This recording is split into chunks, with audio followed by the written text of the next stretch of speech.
Okay, so we're going to call the February 1st meeting of the Highland Park Board of Education to order.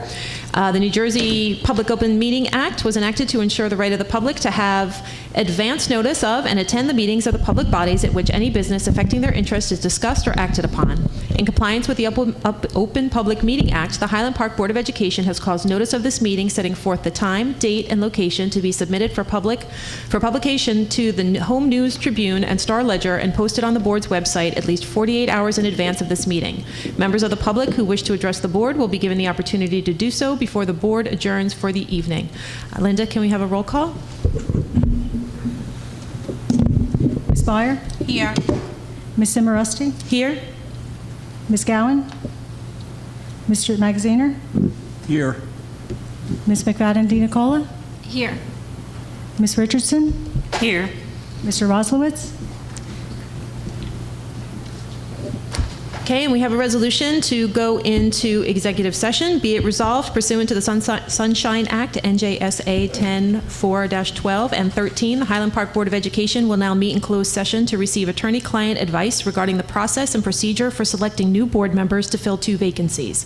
This exemption is permitted to be discussed in closed session in accordance with NJSA 10-4-13. Information regarding the board's closed session discussion will be disclosed to the public as soon as the need for confidentiality no longer exists. So can I have a motion to go into executive session? So moved. Second. All in favor? Aye.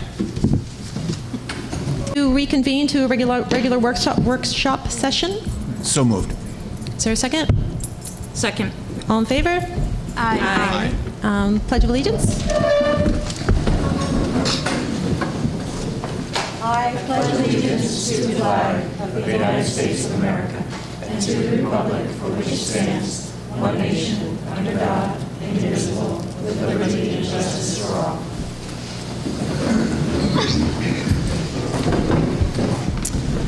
The first item on our agenda this evening is the candidate interviews for the 2 seats that need to be appointed this evening. But before we do that, I just want to let those in attendance here tonight and those at home know that since our last board meeting, I'm very sorry to report that board member Claire Berkowitz, who just left the board at the end of December, passed away. Scott and I attended her funeral last Monday morning, the morning after the snowstorm, and even with 2 feet of snow, it was an extremely well-attended service. And it was very moving, and I would like everybody here in attendance and everybody at home right now to just take a few seconds to have a moment of silence in remembrance of Claire.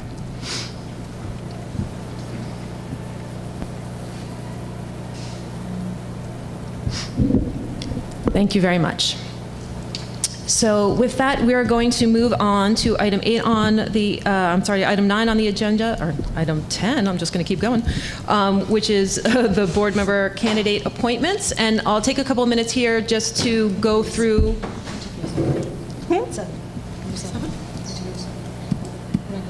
Oh, number 7, I'm so sorry. The candidate interviews, right, we're going to do that part first. So as you can see, Linda has gotten up with the tissue box that contains the names of the 4 candidates, and we are going to rope our students in to, as the impartial people that they are sitting at the table, to reach in, and they're going to pull out the order that the candidates are going to interview. So I'll let you go first. Take turns. Read the names in the microphone. Sure, I think it's right. Okay, Neil Hume. You writing this down, Lucy? Yep.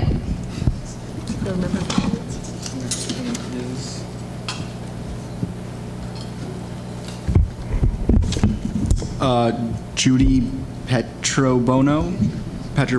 Excellent. Is that 2? That's one. Mark Krieger. Well, this one's a little anticlimactic now. And Haim Cohen.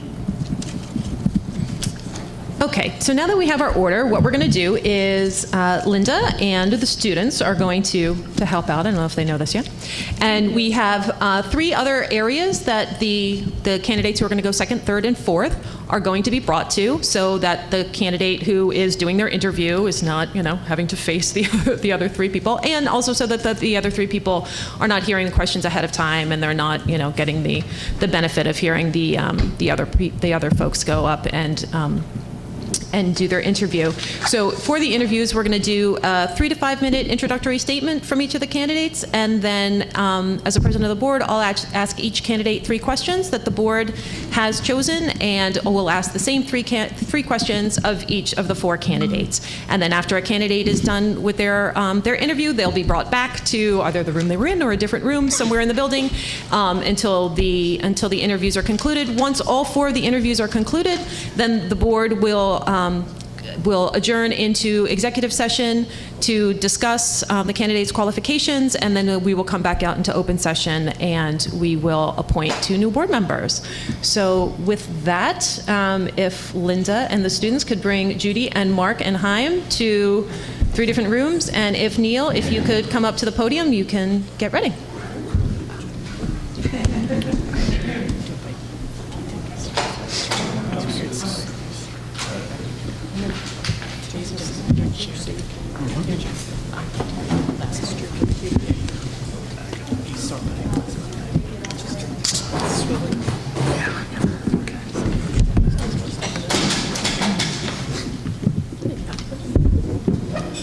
Okay, I think all the other candidates are safely out of earshot. So Neil, if you would like to begin your 3 to 5 minutes, please go ahead. Okay. Good evening, everyone. I'd like to thank you all for this opportunity. Some of you know me already. My name is Neil Hume. I've lived in Highland Park for just over 10 years now. Like many people, one of the reasons for choosing Highland Park is the quality of the schools. And I'm lucky enough now to have 2 children in the schools, one at Irving and one at Bartle. It's been extremely encouraging over the years to see how involved people are in ensuring the quality of our education and willing to give up so much time to do things like this. So that's really appreciated. It's also been interesting to track changes in education, particularly in comparison to changes over the years in the UK, where I was a teacher for several years. I taught math and information technology before moving to the US. It's interesting to note that some of the same things that played a part in my decision to move away from teaching are recurring themes even now, in particular issues around standardized testing and with increased bureaucracy for teachers. Not long after moving to Highland Park, I started looking for volunteer opportunities, and I spent a while on the promotions committee in town, and more recently moved on to running related volunteer activities with the Raritan Valley Roadrunners, and the last few years I've also been a race director for the Highland Park 5K. Now my intention is to focus the necessary time and effort to be a part of the success of our schools. An effort that most recently includes being on the very newly formed Superintendent's Community Advisory Committee. It's an interesting and exciting time to be a part of the Highland Park school community, with this renewed sense of energy and enthusiasm coming from the apparent good relationship between the HPEA, the superintendent and the board. This unity opens up so much opportunity to get some really good things done for our school system. I've been working as a business analyst and project manager in academic publishing for the last 10 years, initially at Cambridge University Press and now at Oxford University Press. Those projects are mainly focused around technology. My career requires me to make the right decisions, and that's what I plan to do for the students of this district. My work requires me to examine all facets of a decision, including both the financial and human costs, as well as the potential rewards. In doing so, my goal is always to find win-win situations and to minimize the impact when forced to accommodate change. And I will continue this on the board if you select me. Thank you. Okay, thank you, Neil. So I will ask you the first of the 3 questions that the board has for all 4 candidates. Please give us a brief summary of Highland Park's greatest public educational challenges and how you would like to see the school board address them. Okay, I see the biggest challenge in my mind from what I've seen from personal experience and with talking to people is making sure that our teachers have the resources to be able to be effective in implementing any new initiatives, new curriculum and so on. I think we obviously have an identified issue with the achievement gap, and I think part of that could be resolved with an effort to provide resources and training geared to the sorts of things that need to be done to close that. I think one of the things that we could do possibly is engage parents in helping to close that gap too. Okay, thank you. And the second question is, the board has a personnel, curriculum, and a finance committee. On which of these committees would you want to serve and why? Okay, I'm particularly interested in curriculum, being a former teacher. That's one of the areas that has always fascinated me, and I keep up to date with what's going on in other countries in terms of curriculum and ideas for improvement. Sorry, I had another thought, but it disappeared from my mind just then, sorry. Awful how that happens when you're in front of a microphone, isn't it? You're welcome to come back to it if it strikes you later. I'll go on to the third question. If it hits you, just let us know. So the third question is, this is a tumultuous time in education policy. What role do you see for yourself as a board member or for the board as a whole when confronted with district, state, and or national education policy that you do not agree with? Okay, as I've indicated, my job involves me dealing with lots of different stakeholders with different opinions on what should be done or what needs to be done. And one of the main things that I can do is step back and look at all of the sides of the situation and try and work out how possibly to make something work for everyone, or for those in particular who aren't so enamored by the changes that are being proposed. I think on the board, our job has to be, if we're given mandates to do certain things, is find a way of minimizing the impact on the teachers in particular. Do you want a second to go back to that thought, or is it gone for good? It is gone for good. Okay, well, thank you very much, Neil. Linda, are you going to... Looks like Linda is going to escort you back, and then we'll bring out the second candidate. Thank you very much, Neil.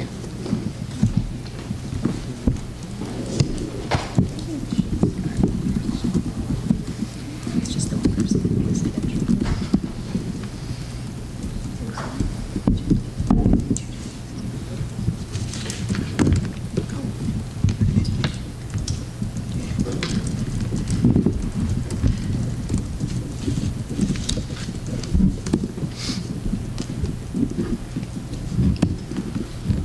You should have like theme show music or something for the little interludes.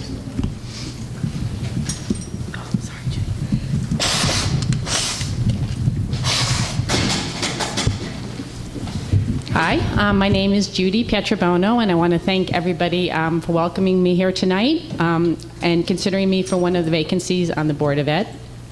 To give you a little background about myself, I've lived in Highland Park since 1990, when my husband and I relocated from New York State so I could attend Rutgers to get my master's degree.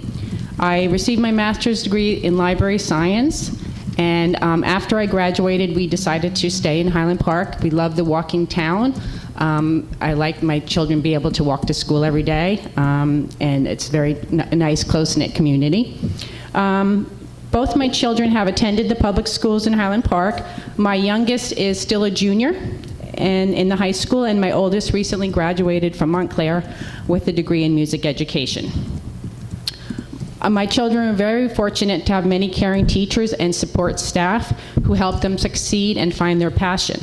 I want to make sure, as a possible board member, that all children have that same opportunity. I feel like we're at a really exciting time in our district. We have a Board of Ed that's committed to equity in education, to making sure that all children reach their greatest potential. We have to meet each child where they are and give them the tools to be successful. When I heard of the vacancy on the school board, I wanted to apply so I could join the board in working towards this goal. I believe I share the same vision and values as the current board. I understand the need to be open to new views, to allow all voices to come to the table for the good of the district. I believe I'm a compassionate person, a good listener, and fair, all important traits of a board member. I am a strong public school advocate and will work to make sure our district provides a good, solid education for all our students. Professionally, I believe my work experience will be an asset to the board. I've worked at the South Brunswick Public Library for almost 25 years, wearing many hats. I started off as the teen librarian. Most recently, I was promoted to assistant director. I have experience working on strategic planning. Our library just completed our strategic plan. I've been involved in budget meetings and prioritizing spending to meet those goals. I've interviewed and evaluated staff. I've been on both sides of the union negotiating table. I've worked on committees to write library policies. We frequently collaborate with the school district to support their curriculum. And I spend countless hours problem solving with the public and building strong relationships. My work requires diplomacy, an eagerness to listen and consider all viewpoints, and a commitment to thoroughly researching issues before making a decision. Skills and experiences that will help make me an effective board member. As a public school parent and longtime resident of Highland Park, I would be honored to join the board and help ensure that all children in our district have the opportunity to find their passion and succeed to the best of their abilities. Thank you. Thank you very much, Judy. So I'm going to ask you now the same 3 questions that Okay. we're going to ask of all 4 candidates. The first question is, please give us a brief summary of Highland Park's greatest public educational challenges and how you would like to see the school board address them. I think definitely is trying to deal with budget shortfalls. Obviously, you never have enough money to spend it on what you want to. You have to make tough choices. You have to prioritize your spending. I think listening to Scott last week, or the week, last meeting rather, when you were talking about your strategic plans and working to make sure your spending is in line with those strategic plans is really essential. When you have limited funds, you need to really focus on that and making sure you know what your ultimate goal is. Okay, great, thank you. And the board has a personnel, curriculum, and a finance committee. On which of these committees would you want to serve on and why? Okay, can you repeat the 3? Yes. I'm sorry, I talk fast. Personnel, curriculum, and finance. Probably either curriculum or finance. I know I can't be on the personnel because I'm married to a teacher. Either of those would be of interest to me. Okay, and why? And why? Well, curriculum. Things are always changing in education, so I think it's just a fascinating topic, and to make sure that it's a hard one.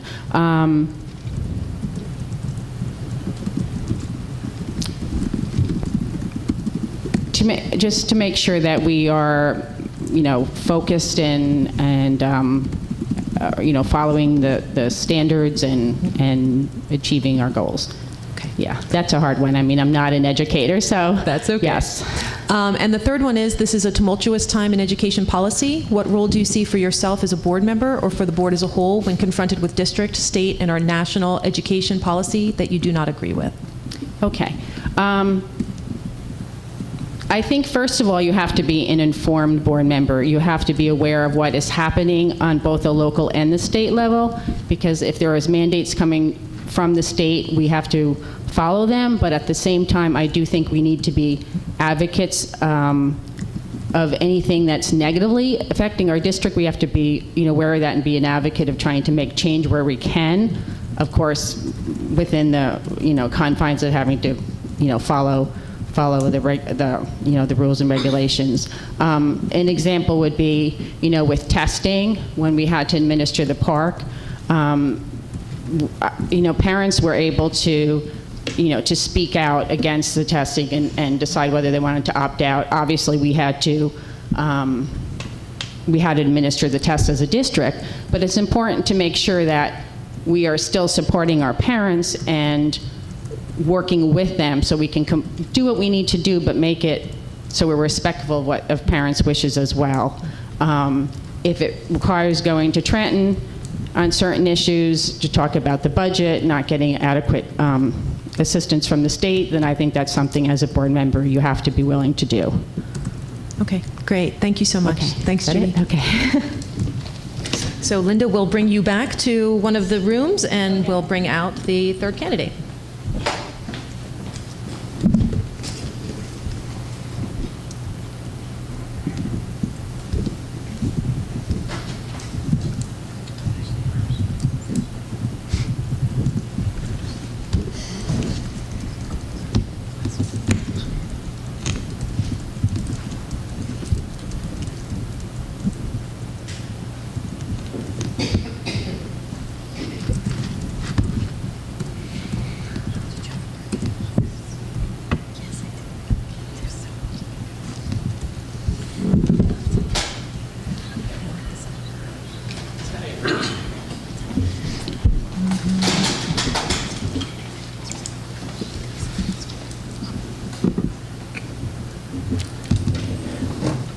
Good evening. So my name is Mark Krieger. I live in 19 North 6th Avenue in Highland Park, just a short walk from here. I wanted to tell you a bit about myself, my experience, and my philosophy regarding the board. First and foremost, I'm committed to excellent public education in Highland Park, and I know the awesome responsibility and difficult choices that come from being on the board. I can say this because I served 3 terms on the Board of Education more than 2 decades ago. I served as Vice President of the board for 6 years. I served as Chair of the Finance Committee for most of the years I was on the board. And I served on all of the negotiating committees when we negotiated with the Highland Park Education Association. I believe that that board succeeded in moving the district forward with many positive changes. I was deeply involved in setting goals, philosophy to improve the school, including our schools having excellent curriculum, writing new curriculum, strong administration, the best teachers we could find, and financial leadership. I pledge that I will work now as I did then. Philosophically, talking about some of the pressing issues of our time, I'm opposed to the expansion of charter schools, and I'll work to change government policy which expands charter schools at the expense of traditional public schools. I'm also against unchecked testing of our students, and I'll work to curtail the corporate influence with our schools that's a corollary of that testing. More directly, that means opposing the latest charter school expansion proposed by the state.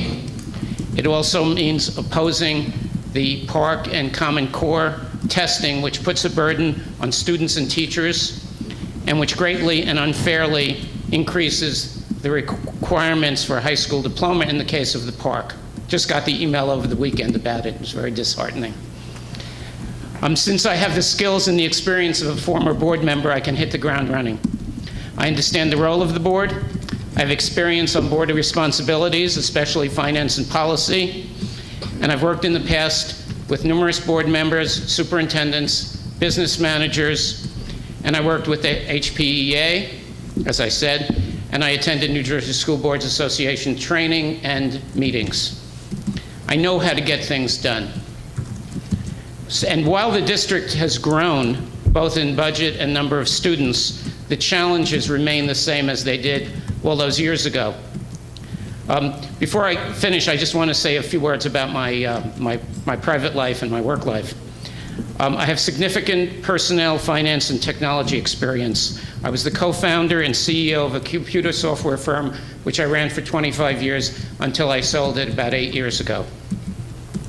Over the years, I've been on the boards of numerous technology companies. I've worked with startups. and I'm continuing to work with startups now as I'm semi-retired. My kids went to K-12 in Highland Park, and my grandkids are now in public school in New York. So I represent a different population than most school board members in the state of New Jersey, and that is people whose kids no longer attend the schools. But I believe in public education, and I know I can make a case with that population to support our schools. So I work well with others, I can get things done, and I can hit the ground running. I know I can be an asset to the board, and I hope you'll appoint me. Thank you. Thank you very much, Mr. Krieger. The first question the board has for all four of the candidates is please give us a brief summary of Highland Park's greatest public educational challenges and how you would like to see the school board address them. Well, my view is often towards the finance and policy side of things. So I see that money, as it was those years ago, is being taken away from the board. And without that money in our hands, and this goes to the charters, this goes to lots of different programs that we have no control over. It goes towards budgeting and the limits on our budgets. So one of the challenges that I would see, and one of the challenges that I see the board has to have, is the challenge of how to give a good round education, including arts, in addition to the Common Core types of education to all our students, and having enough money to do that. And you know, my experience on the board, I found when I joined my first board, there were money in budget items that made no sense, and it was really to cover the fact that we had roofs that were leaking.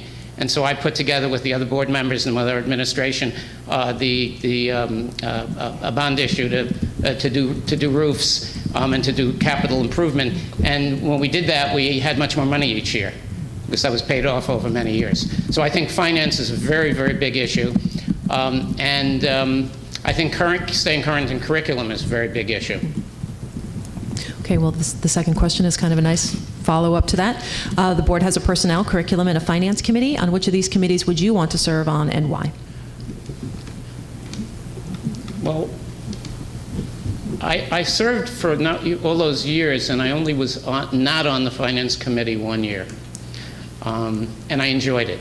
But I really enjoyed the finance committee much more. That's my background, that's what I know about. I know how to read the budget. I stopped by the board office when I applied. I picked up, to get my application in, but I also picked up the simplified budget. But I've been reading online, and there's much more budget online. And it interests and believe it or not, excites me. So I think I could help a lot there, and it's something that greatly interests me. So that's what I would prefer. But I could do any of the committees. I mean, certainly I have experience to do any of them. Okay, thank you. And then the last question you sort of touched on in your comments, but I'll ask you anyway. This is a tumultuous time in education policy. What role do you see for yourself as a board member or for the board as a whole when confronted with district, state, and or national education policy that you do not agree with? Right. So I mentioned some of those. I mentioned 3 different things. There's the Common Core, there's the park, and we have issues with those. So I think that and the charter school, of course. I think that in all of those cases, it comes down to a legislative issue. I think that the board members and the New Jersey School Boards Association and boards from within the county have to be down in Trenton and talking to the legislature and working with the legislators to change the policy. It also means going to the State Board of Education, as the email I got this weekend talked about, going to the State Board of Education and trying to convince them. Although I think that's very, very difficult because they're appointed by an administration who's in favor of these programs. It's a very difficult problem. We faced those problems 25 years ago, and people went to Trenton. But I think it's changeable, I think it's doable, and I think we have to work together with other boards, with the NJSBA, and get down there and fight for the correct kind of changes in the education system. Thank you very much, Mr. Krieger. Thank you. Linda will now bring you back to one of the rooms so we can bring out the fourth and final candidate. Let me make sure not to take someone else's papers. Wait. Yeah, these are mine. No, there's something. Oh, that might be mine. Yeah, I made a copy.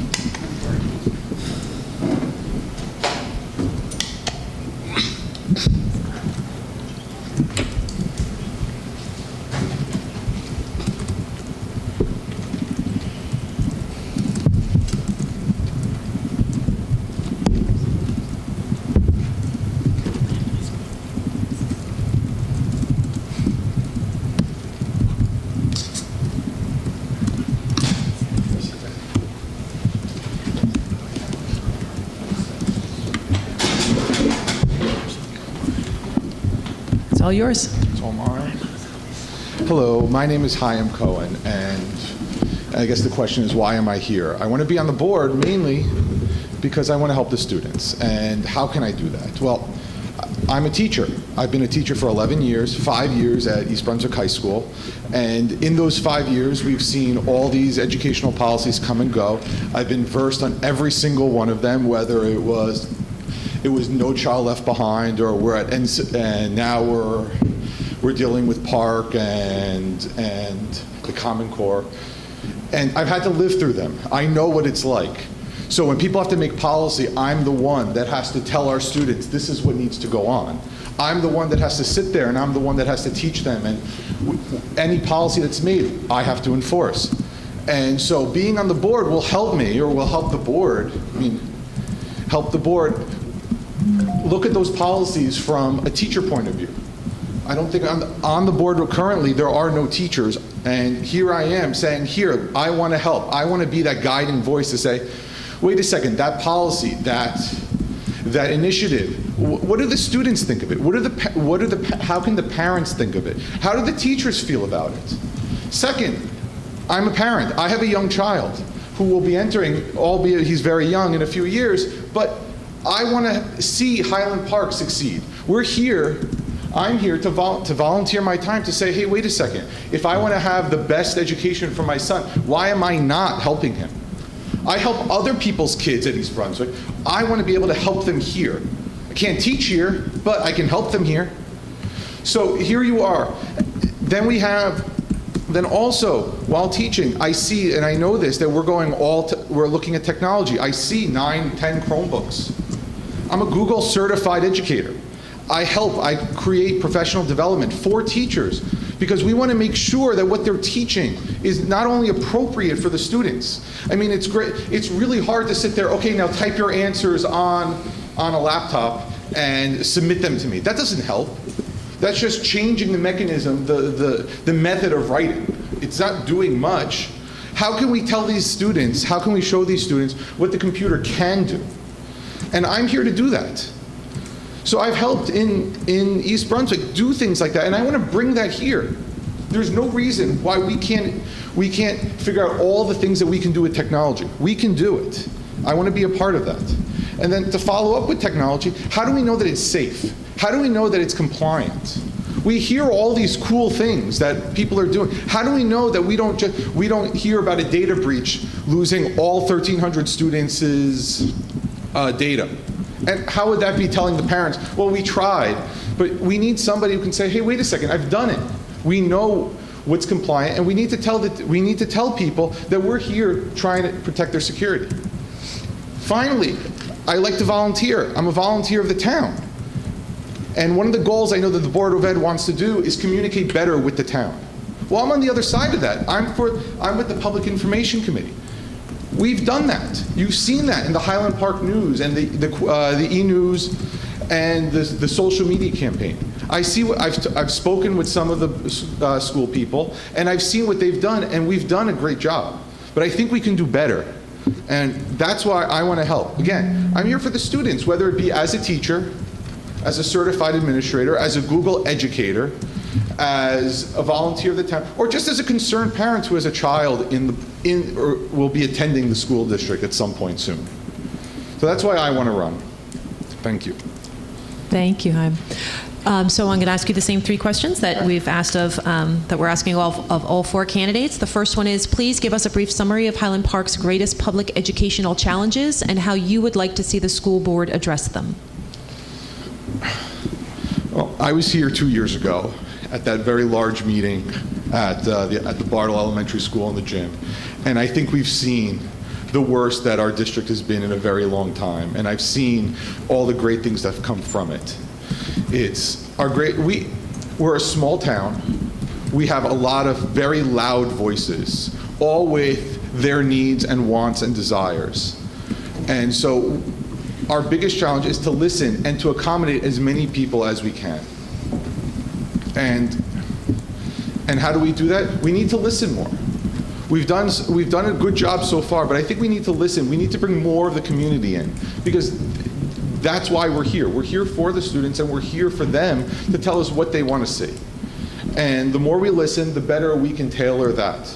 And we have the support. The support is there. The parents do want to help. They need to know how. And we need to tell them how. Okay, thank you. And the second question is, the board has a personnel, curriculum, and a finance committee.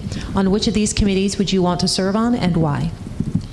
Because I'm a teacher, I would probably choose the curriculum committee. I mean, I've sat through all the different curriculum styles and the needs and wants and how we're going to do it and how to be highly effective or how to be distinguished. So to better suit the curriculum and to see what we need, it's probably good to have someone who's been through it. And while I would probably be good on others, I think the curriculum committee would be the best suited for me.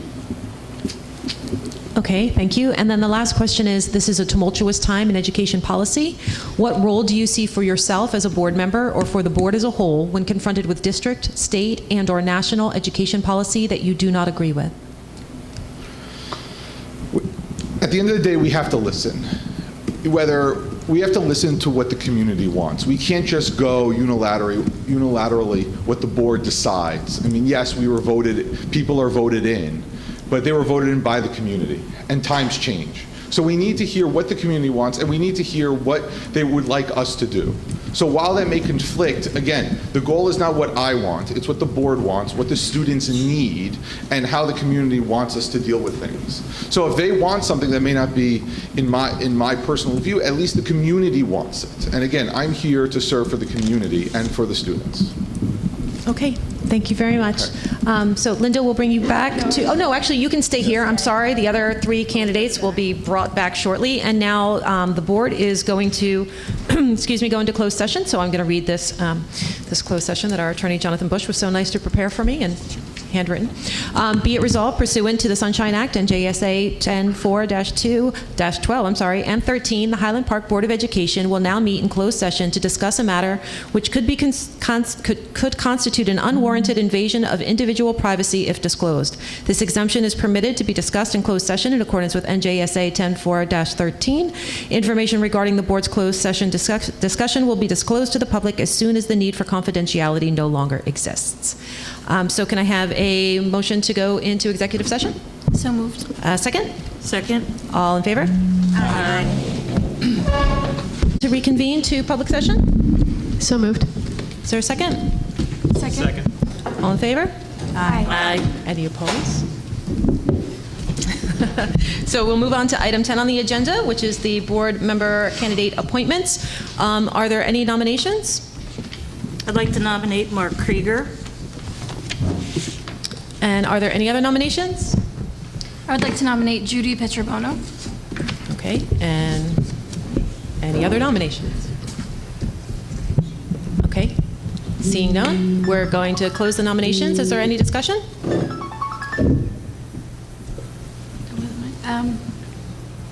Just wanted to highlight Judy's very impressive resume and her ability to negotiate, prioritize spending, strategic planning experience, and her research as a professional librarian. Those were all impressive. Thank you. Mayor?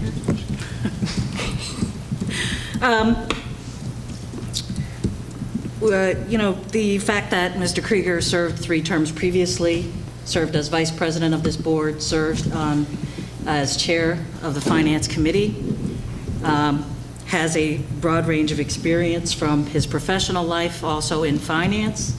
Finance is clearly an area for this district, budgeting, which is very crucial.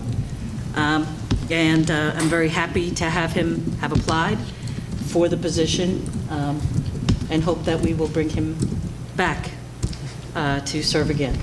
Okay, thank you very much. Are we going to do the name, or are we just going to do a roll call?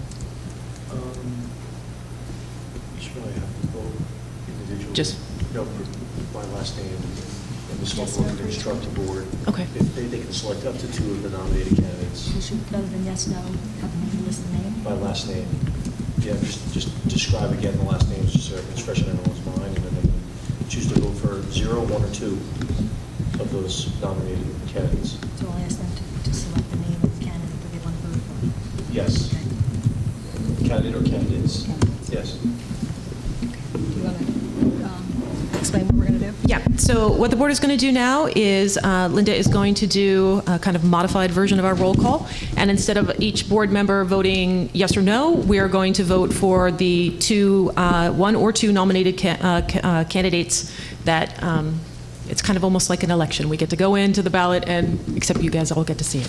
There's no curtain that we're going to pull. So, Linda, can you do the roll call? So, Ms. Byer, can you list the name or names of the candidates that you would like to appoint? You can list up to 2 names. Yes, Krieger and Pietrobono. Ms. Cimarusti? Krieger and Pietrobono. Ms. Gowan? Krieger and Pietrobono. Mr. Magaziner? Krieger and Pietrobono. Ms. McFadden DiNicola? Krieger and Pietrobono. Ms. Richardson? Krieger and Pietrobono. Mr. Roslowitz? Pietrobono and Krieger. Okay, the votes are in. We have unanimous appointments for Mr. Krieger and Ms. Pietrobono. So first, congratulations to Mr. Krieger and to Ms. Pietrobono, and come on up.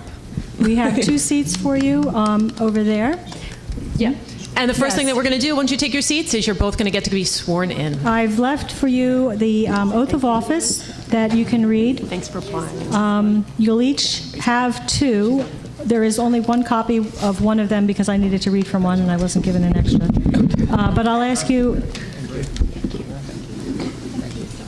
Yeah, we'll start with you. So before Linda swears in the candidates, I want to thank our attorney, Jonathan Bush, for being here this evening to help oversee this process for us. It's such an important process, and we want to make sure we do it right. And I want to thank all of the candidates who came out tonight and interviewed. Everyone obviously was very qualified and clearly has the best interests of our town and our students at heart, and I hope they all stay involved in the board process and come out to meetings and stay involved in any way that they can. And now we'll have Linda swear in the new candidates. So I'd like you, so you each have a sheet that says required oath?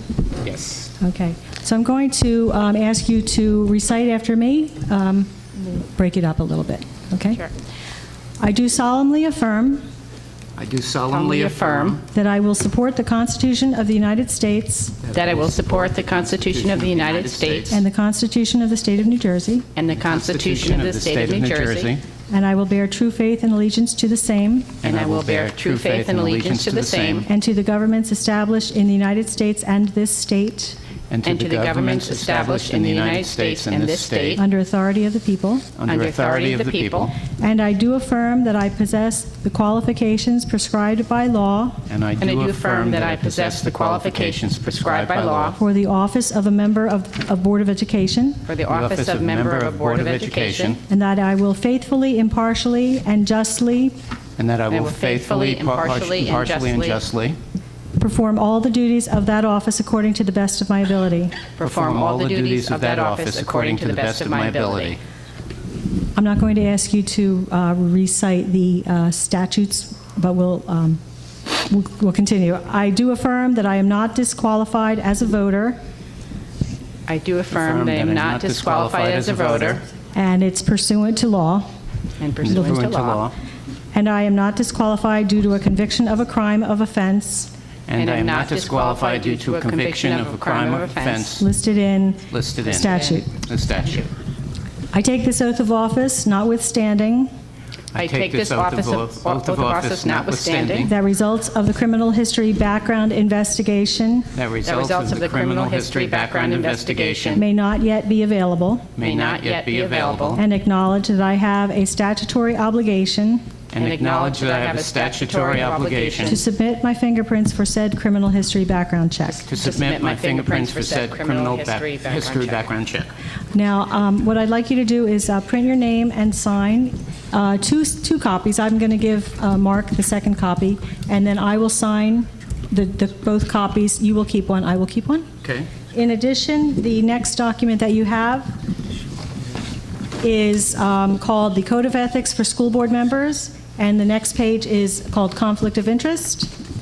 These documents are presented to board members at the reorganization meeting and to new board members when they are appointed. I would ask you to read these thoroughly, and at this time tonight, there is an acknowledgement of receipt that I'd like you to sign and to return to me before the end of the meeting, or at the end of the meeting. And lastly, I provided each of you with a board member contact sheet. If you can provide your information to me so that we can get you set up on the emails and telephone chains and everything else. Okay? Congratulations. Thank you.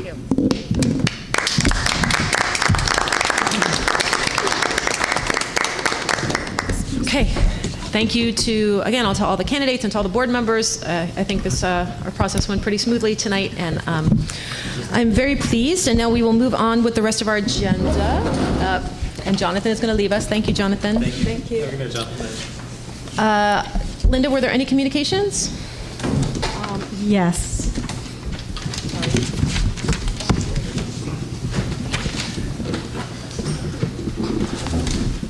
Board members should have received a reminder that on Wednesday, February 3rd, Middlesex County School Boards Association will be conducting an informative presentation discussion on the recent ethics advisory's opinions. If anyone is interested in attending and needs my assistance, you can contact me. I believe you can register yourself, so if you choose to.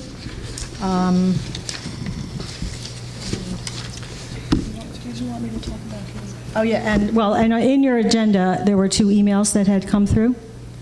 They're listed on the agenda. And so if you've been here, to board meetings before, you may notice that the agenda looks a little bit different.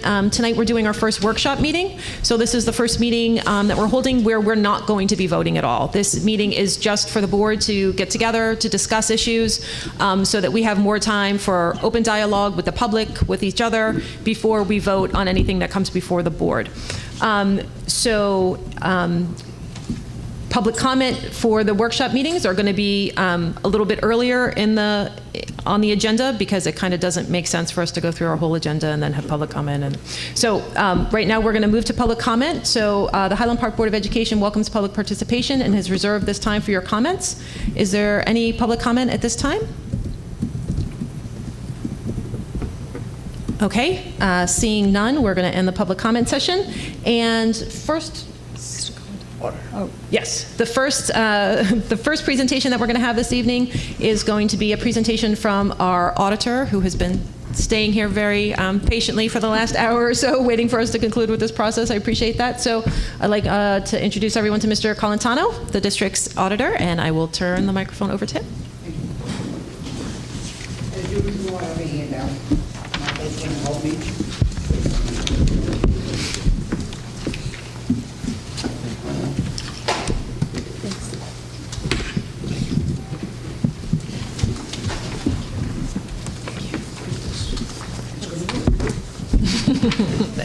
Thank you very much.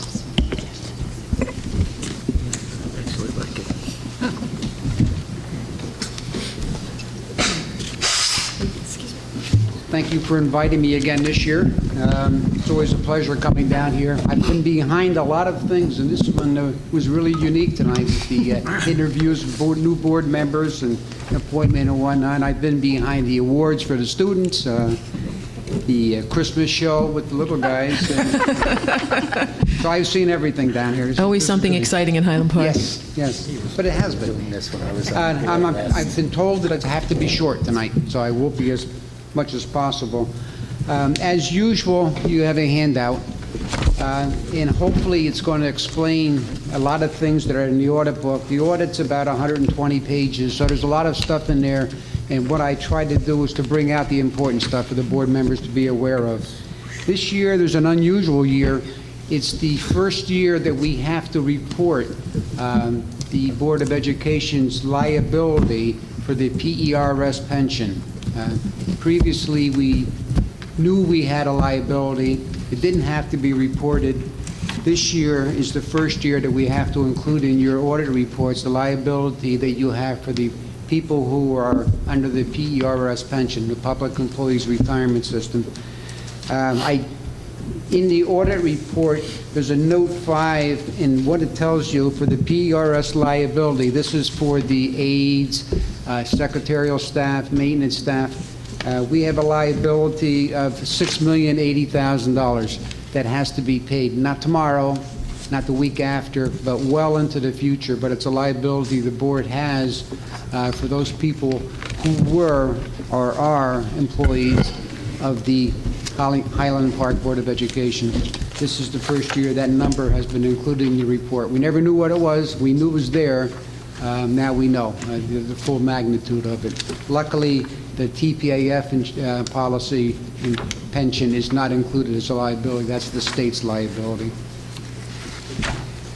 The handouts, the last 6 pages, there was a letter from the state of New Jersey indicating that we have to report that this year. The last 3 pages of the handout is sort of a question and answer that identifies that. There's no sense getting into it. It's a liability we have. We can't hide it. It's there. Eventually, we will pay it. Each year, the amount in your budget is increasing. It's around 12% now. And it has been a lot less when you did make payments. There were certain years when you didn't. Now, as far as the handouts, if you remember from prior years, the B2 audit exhibit is basically your profit and loss statement. What I do with the handout is I take the current year B2 and compare it to last year's to show where there are unusual increases and decreases. A lot of the comments that were made tonight by the candidates pertain to finances of the school district. And one of the things that's really sad for Highland Park and most of the other districts within the state of New Jersey, if you look at my revenue section of the handout where it shows percentages of total, last year we received $30,728,000 worth of revenues.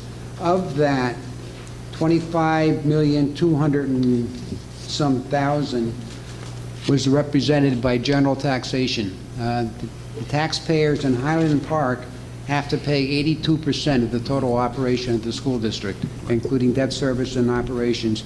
That's why you as board members have a much more important role than some of the boards within the state of New Jersey, because not only are you taking care of the students, but you also have to watch out what the impact is on the taxpayers.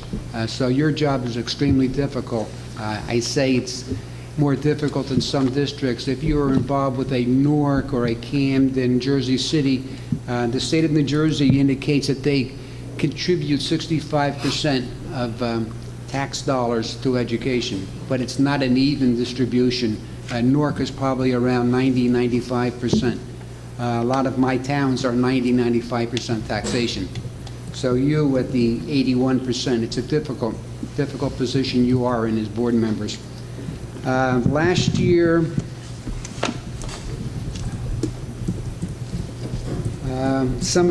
this was a really unusual year for Highland Park. This was I'm going to refer to it as a gutsy budget. You raised taxes last year more than normally out of necessity. because surpluses were going down. We had a certain expenditures that we had to meet. You were up for general purposes around 7%, which you're supposed to have 2%, but you took advantage of various allowances the state gives you.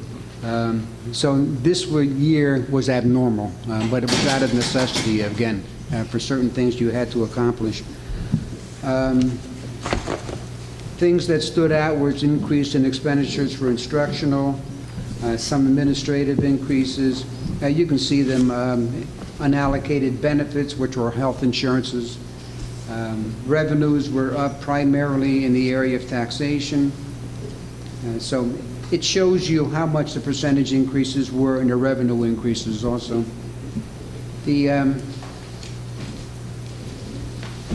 second page of the handout is a 5-year analysis of surplus. I know Mr. Krieger made comments about surplus when he was here 20 years ago. It's always been a concern.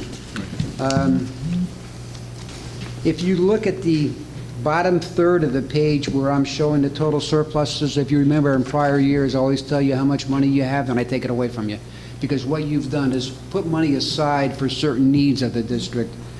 For example, if you look at the capital reserves, back in 2011 we had $500,000 and now we have $852,000. But during the course of that period of time, we have taken out about $800,000 for various projects, which was no impact to the taxpayers because we had the money in our back pocket and we were able to either spend the money for one project or to share with the state of New Jersey with their matching funds is 40%. You notice I said matching funds, it's 40%, it's not.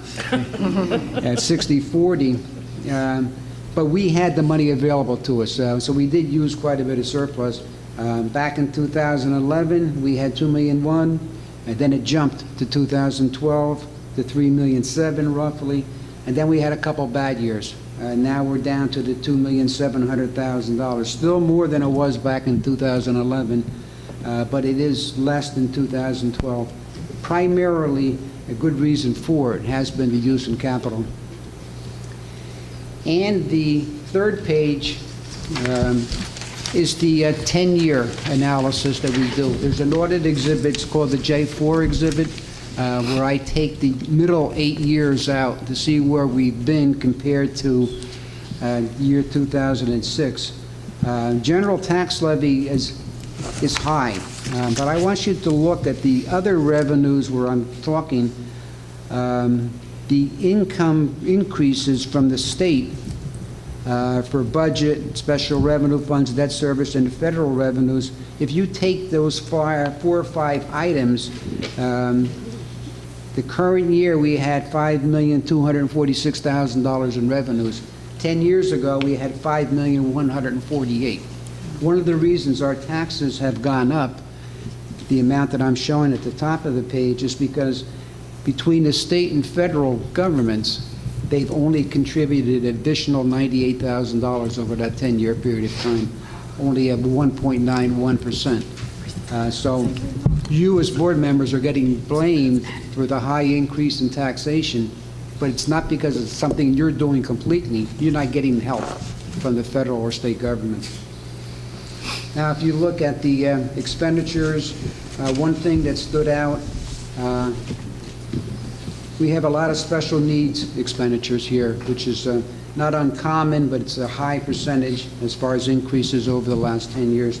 When you combine your grant monies, I'm showing at the bottom of the page, we have a 66% increase when you combine both the grant expenditures, the budget expenditures, and the transportation. It's a high percentage, and it's something very, very difficult to control. The areas of nominal increases are the instructional related services, which are pretty much under control, a small increase over that 10-year period of time. Business is a small increase. Administration, not bad, although last year was an unusual year for administrative costs, so it's not really a good barometer, if you will. Again, within the report, there were a lot of pages. Be careful when you read them and how you interpret them. There's a lot of information, but you can take it and interpret it incorrectly. So you really got to combine and look at the information and to try to interpret it correctly. There's a lot of stuff in here. I probably created questions, maybe not, but I will. The audience didn't have any questions. I don't know if the board have any now. Are there any questions for Mr. Colantano at this point? I'm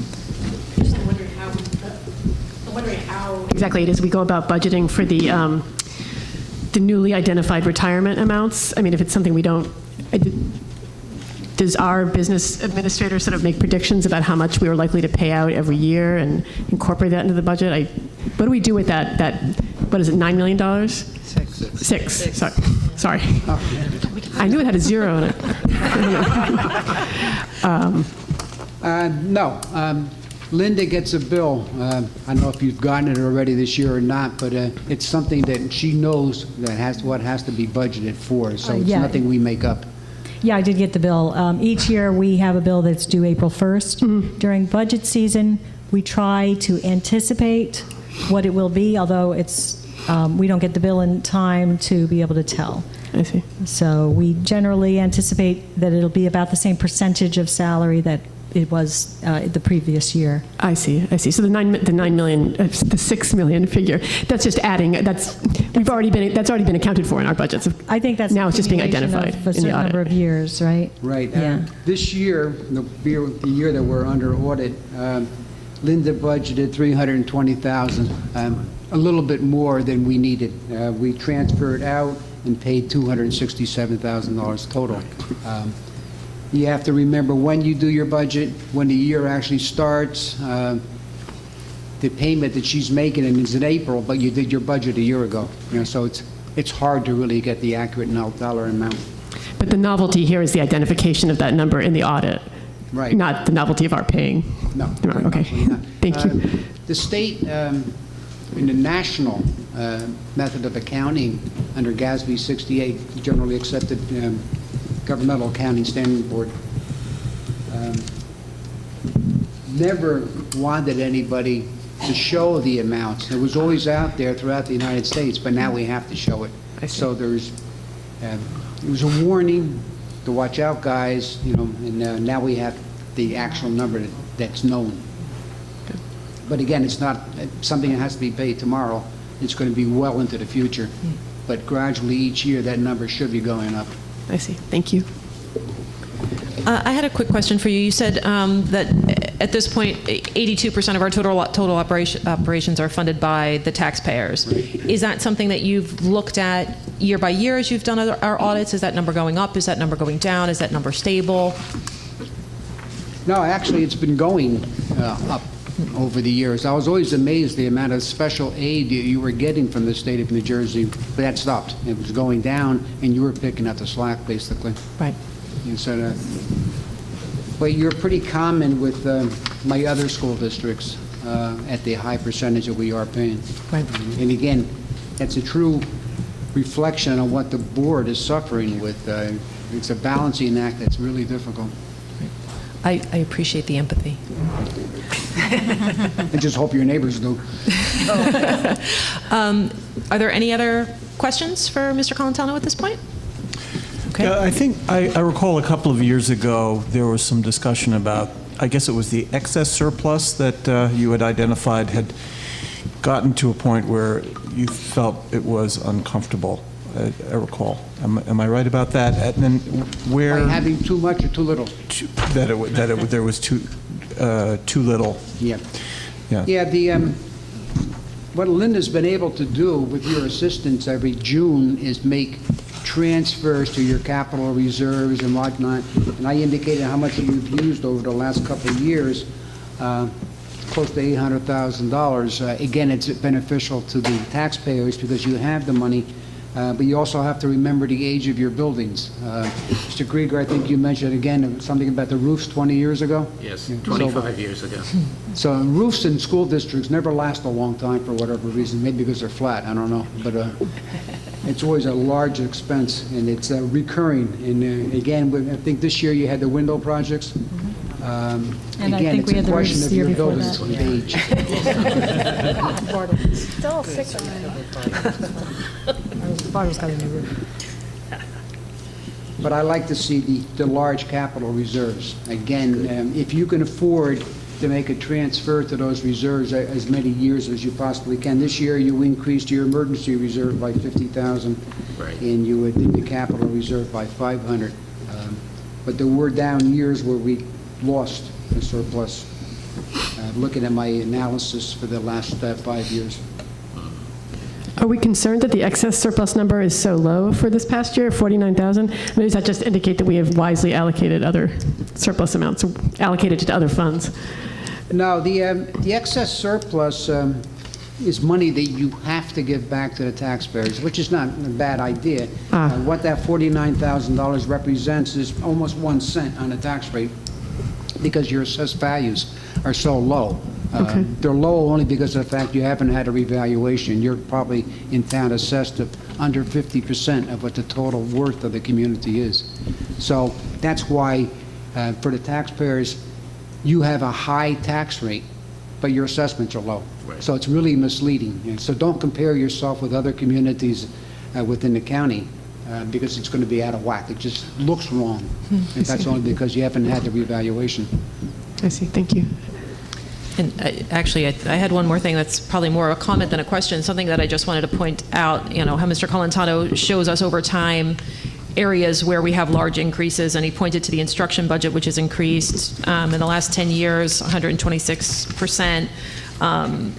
Employee benefits have increased 75.6%. The largest increase in this list that we have of about 10 items, and you won't be surprised that I'm the one pointing this out, our transfer to charter schools has increased 464% in the last decade. So there's a reason that this is a focus of this board. This is by far the largest increase in our expenditures and one that we have no control over without somehow trying to impact state policy. Well, one of the problems you, again, as board members are faced with, because of the 2% cap that you have in your instructional programs as far as real estate taxes and funding, again, you're funded by 80-some%, and you're only allowed to increase that by 2% a year unless you go through an exception process. Because of that 2% that you're allowed, and you have a large increase in that particular item, you're taking from someplace else, right? You know, which is really punishing to the rest of the students. Exactly. Are there any other comments or questions for Mr. Colantano? Thank you very much, sir. Pleasure. Thank you.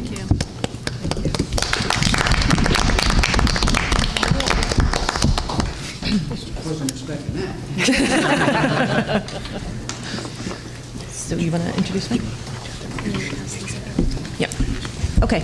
And we're going to make one little tweak to the agenda. There is a presentation that Scott is going to introduce for us. I'm very, very grateful to the teachers who are sitting before us, Mr. Lassiter.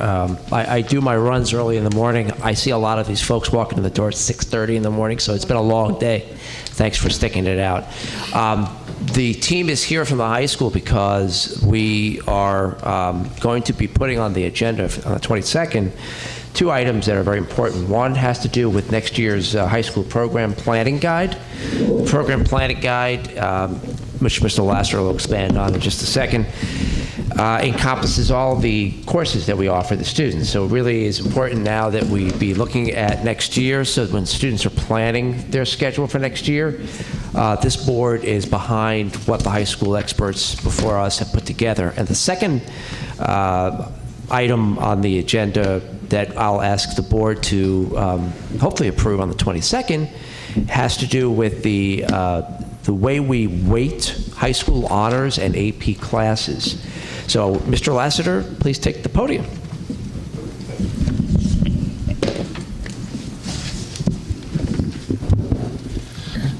I want to thank Dr. Taylor, Ms. Hoffala, and the entire Board of Education for welcoming us here today and allowing us to do this presentation.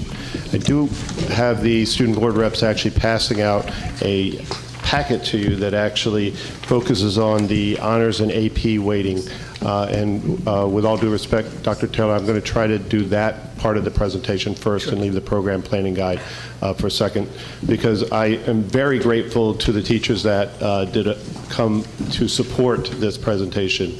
Ms. Krieger, who is an administrative intern, actually helped to put all this data together with the help of Mr. Gold, who did some number crunching with all our honors and AP grades, along with Ms. Havis, Mr. Kruger, and Mr. Broadfoot, who are representing the AP and honors teachers in our school.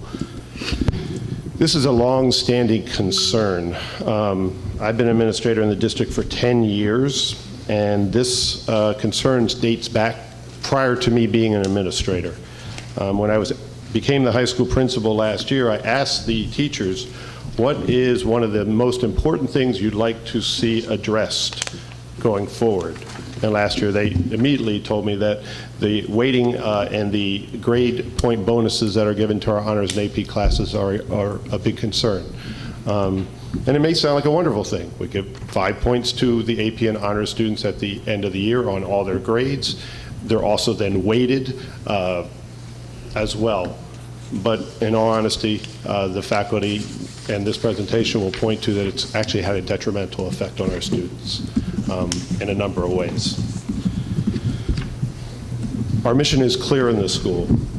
The high school values openness, wisdom, leadership, and spirit.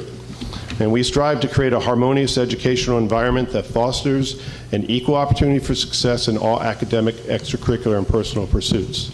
So if that's our mission, we really need to look at how do we deal with openness with our students? How do we make sure that they're working to be wise? How do we build them to be good leaders and keep their spirit alive?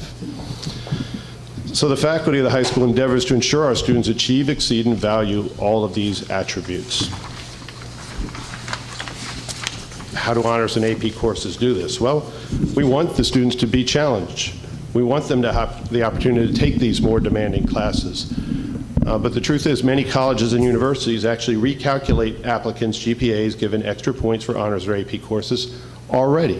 When they apply, they want these on their transcripts. The college look at them and look at their GPAs in reference to those courses that they take.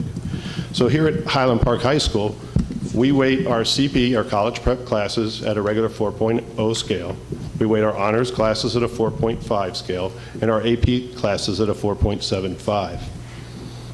But at the end of the year, we then add 5 points to the final grade of each honors and AP student's final grade, and then do the weighting.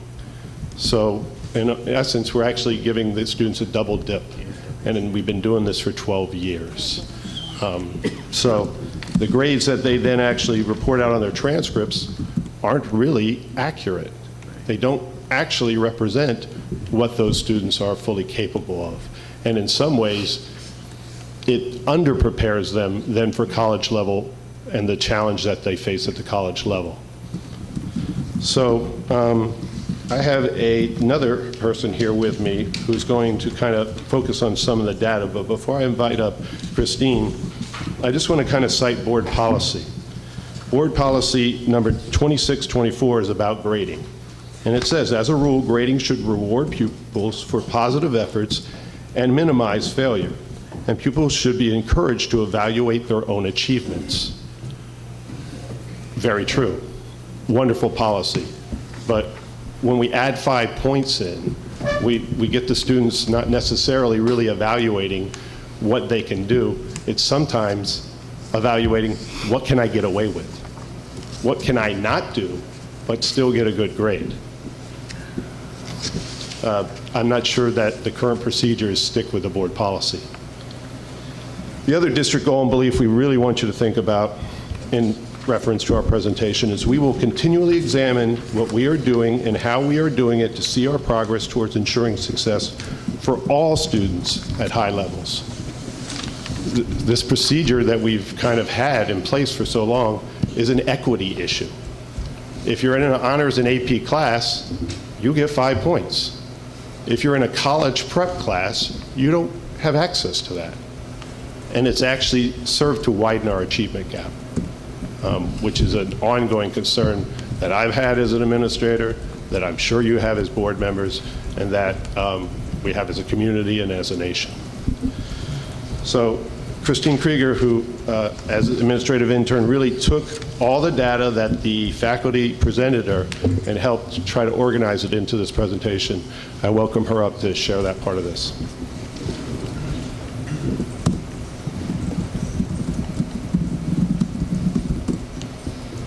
As you can see, a strong consensus exists among the faculty of Highland Park High School.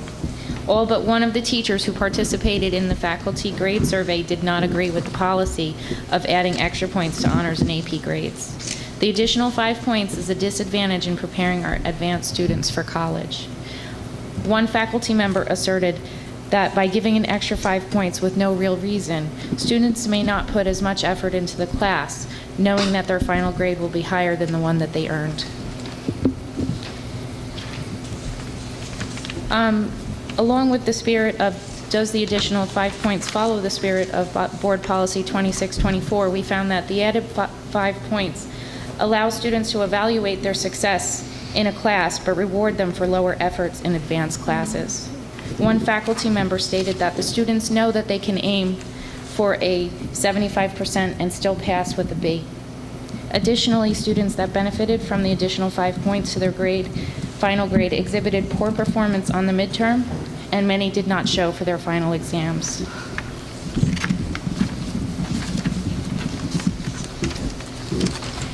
The data further shows that a significant number of students can perform poorly on a midterm and a final exam, yet still earn a grade increase due to our current weighting.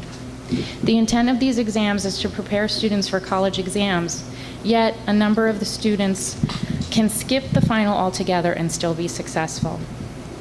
A teacher further asserted that this already weighted grade receiving an additional 5 points is a form of double dipping. AP and honors courses offer students opportunities to challenge themselves in a more demanding class.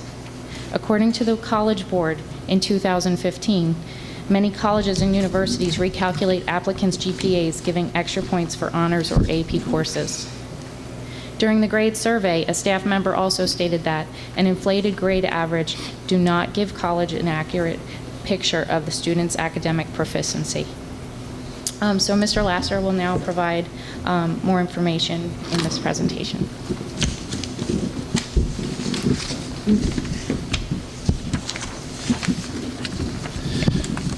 First of all, the last thing we want you to think about is that our students aren't great. We absolutely love our students. They are excellent. They are wonderful students. However, it is human nature to look at the path of least resistance. And if you have an opportunity to do that, why not? You can save some time and still be successful. So we compared ourselves to other schools, and Christine actually surveyed some schools. 5 schools responded, but I will add a 6th. None of the schools that responded have this situation where they add the points as well. They do have some differences in how they actually weight grades. Interesting enough, our closest rival, Metuchen, doesn't even have honors courses. They have AP and CP classes. That's another discussion entirely. But none of them added the 5 points and they did the weighting. Monroe High School that my daughters attend, also in Middlesex County, doesn't do this either. There's no 5 points weighted or added on to the weighting. So we want you to consider the following moving forward. The faculty of Highland Park High School strives to meet the needs of all its students, preparing them for the future while continuing to follow board policy. It is a recommendation of the principal and the faculty of the high school, including the school improvement team, to discontinue this adding of 5 additional points to the already weighted final grade computation. It is further recommended that we relook at the weighting for AP and honors classes, look at what other districts do, and update it as appropriate. And we have 2 real possibilities of how to actually proceed. We can do this slowly, and we can do this conservatively, because it's a long-standing practice, and begin this with the class of 2020 next year. That freshman class would not have those 5 points. But please be aware, that will take 3 years then to fix a problem that has been long-standing. Or we could discontinue this policy going into next year, and that would just be the way grades are formed. The GPAs really never really get looked at by anyone until the end of the junior year, senior year. And so those students, their GPAs are formulated, the weighting goes in, the 5 points really are only a change in the grade. The grade still would be representative of what they've earned, not 5 points that were a gift. So that's our proposal. Again, the teachers came. They're here to answer questions because I just administer the procedure. I didn't make it, and I definitely don't have to be in the trenches actually dealing with the repercussions that it has on the classrooms every day. Does the board have any questions for Mr. Lassiter? Dr. Taylor had let me know that this was a conversation that we were going to have tonight, so I wanted to do a little bit of investigating of my own. So I placed a call to Sharon Krinkle, who is a former board president and presided over the board at the time that this change was made. And I asked Anne to take a look at our policies and see if we had any policy that related specifically to this. So there is a board policy 5430, which is called grade point average. And that was adopted in January of 2004, which gives us an idea of, not an idea, tells us exactly when this happened. And I spoke to Sharon about what the thought process was behind this policy. And from what she said, it seemed like it was kind of twofold, that they thought it would act as an incentive for more students to try their hands at an AP class or an honors class, but in function, it sounds like that's not what's happened. It sounds like, and I mean, I've been kind of watching all of your reactions as Mr. Lassiter talks, and you guys clearly have a gut level reaction to how this does or doesn't function in our high school. So it sounds like the intent, the intent of the policy is not how the policy is actually played out in our schools. And the other interesting thing that she said, which is something that it kind of took me back a little bit, was that there was an idea that the board did not want a student to be able to take all CP classes, ace them, and then become valedictorian, which I thought was a very strange kind of concern, that you would be concerned that a child would, or a student would take, not the highest level classes, do really well, and that somehow would be rewarded, which to me, I think, hey, if you ace your classes, whether you're in CP or AP, I'm game. I mean, when I was a diver in high school, I did all the lowest level dives I could, but I did them so darn well that it was really hard to beat me, because kids doing the doubles belly flopped and landed on their backs and whatever, and I went in the water perfectly every time. If you can do something at a level that's comfortable for you and you do it well, kudos to you, and you should be rewarded. So I'm behind this personally as one of 9 board members, 100%. If you guys think that this is going to be an improvement to the high school, to our students' investment in the classes that they do decide to take, you've got my support. The board as a whole is going to have to deal with this policy, because this is a policy that we have in our policies, and so that would have to come before the board. It would have to go through the process every policy has to go through as to how we decide to change it or get rid of it entirely. So that will ensure that this discussion is going to be had many more times at this board table before any final decisions are made. Can I just ask, what was that policy number again? Yes, it's 5430. And thank goodness we have Anne, because she's like my policy sleuth. Anne, I need you to find this. And then Anne just dives in somehow and she comes up with a policy. It's amazing. The only thing I would add to that comment is absolutely. I can understand the goal of trying to bring more students into honors and AP classes. That's been our goal since day one. We definitely want our honors and AP classes to be more diverse, but they're not. And so the goal hasn't been reached through this policy.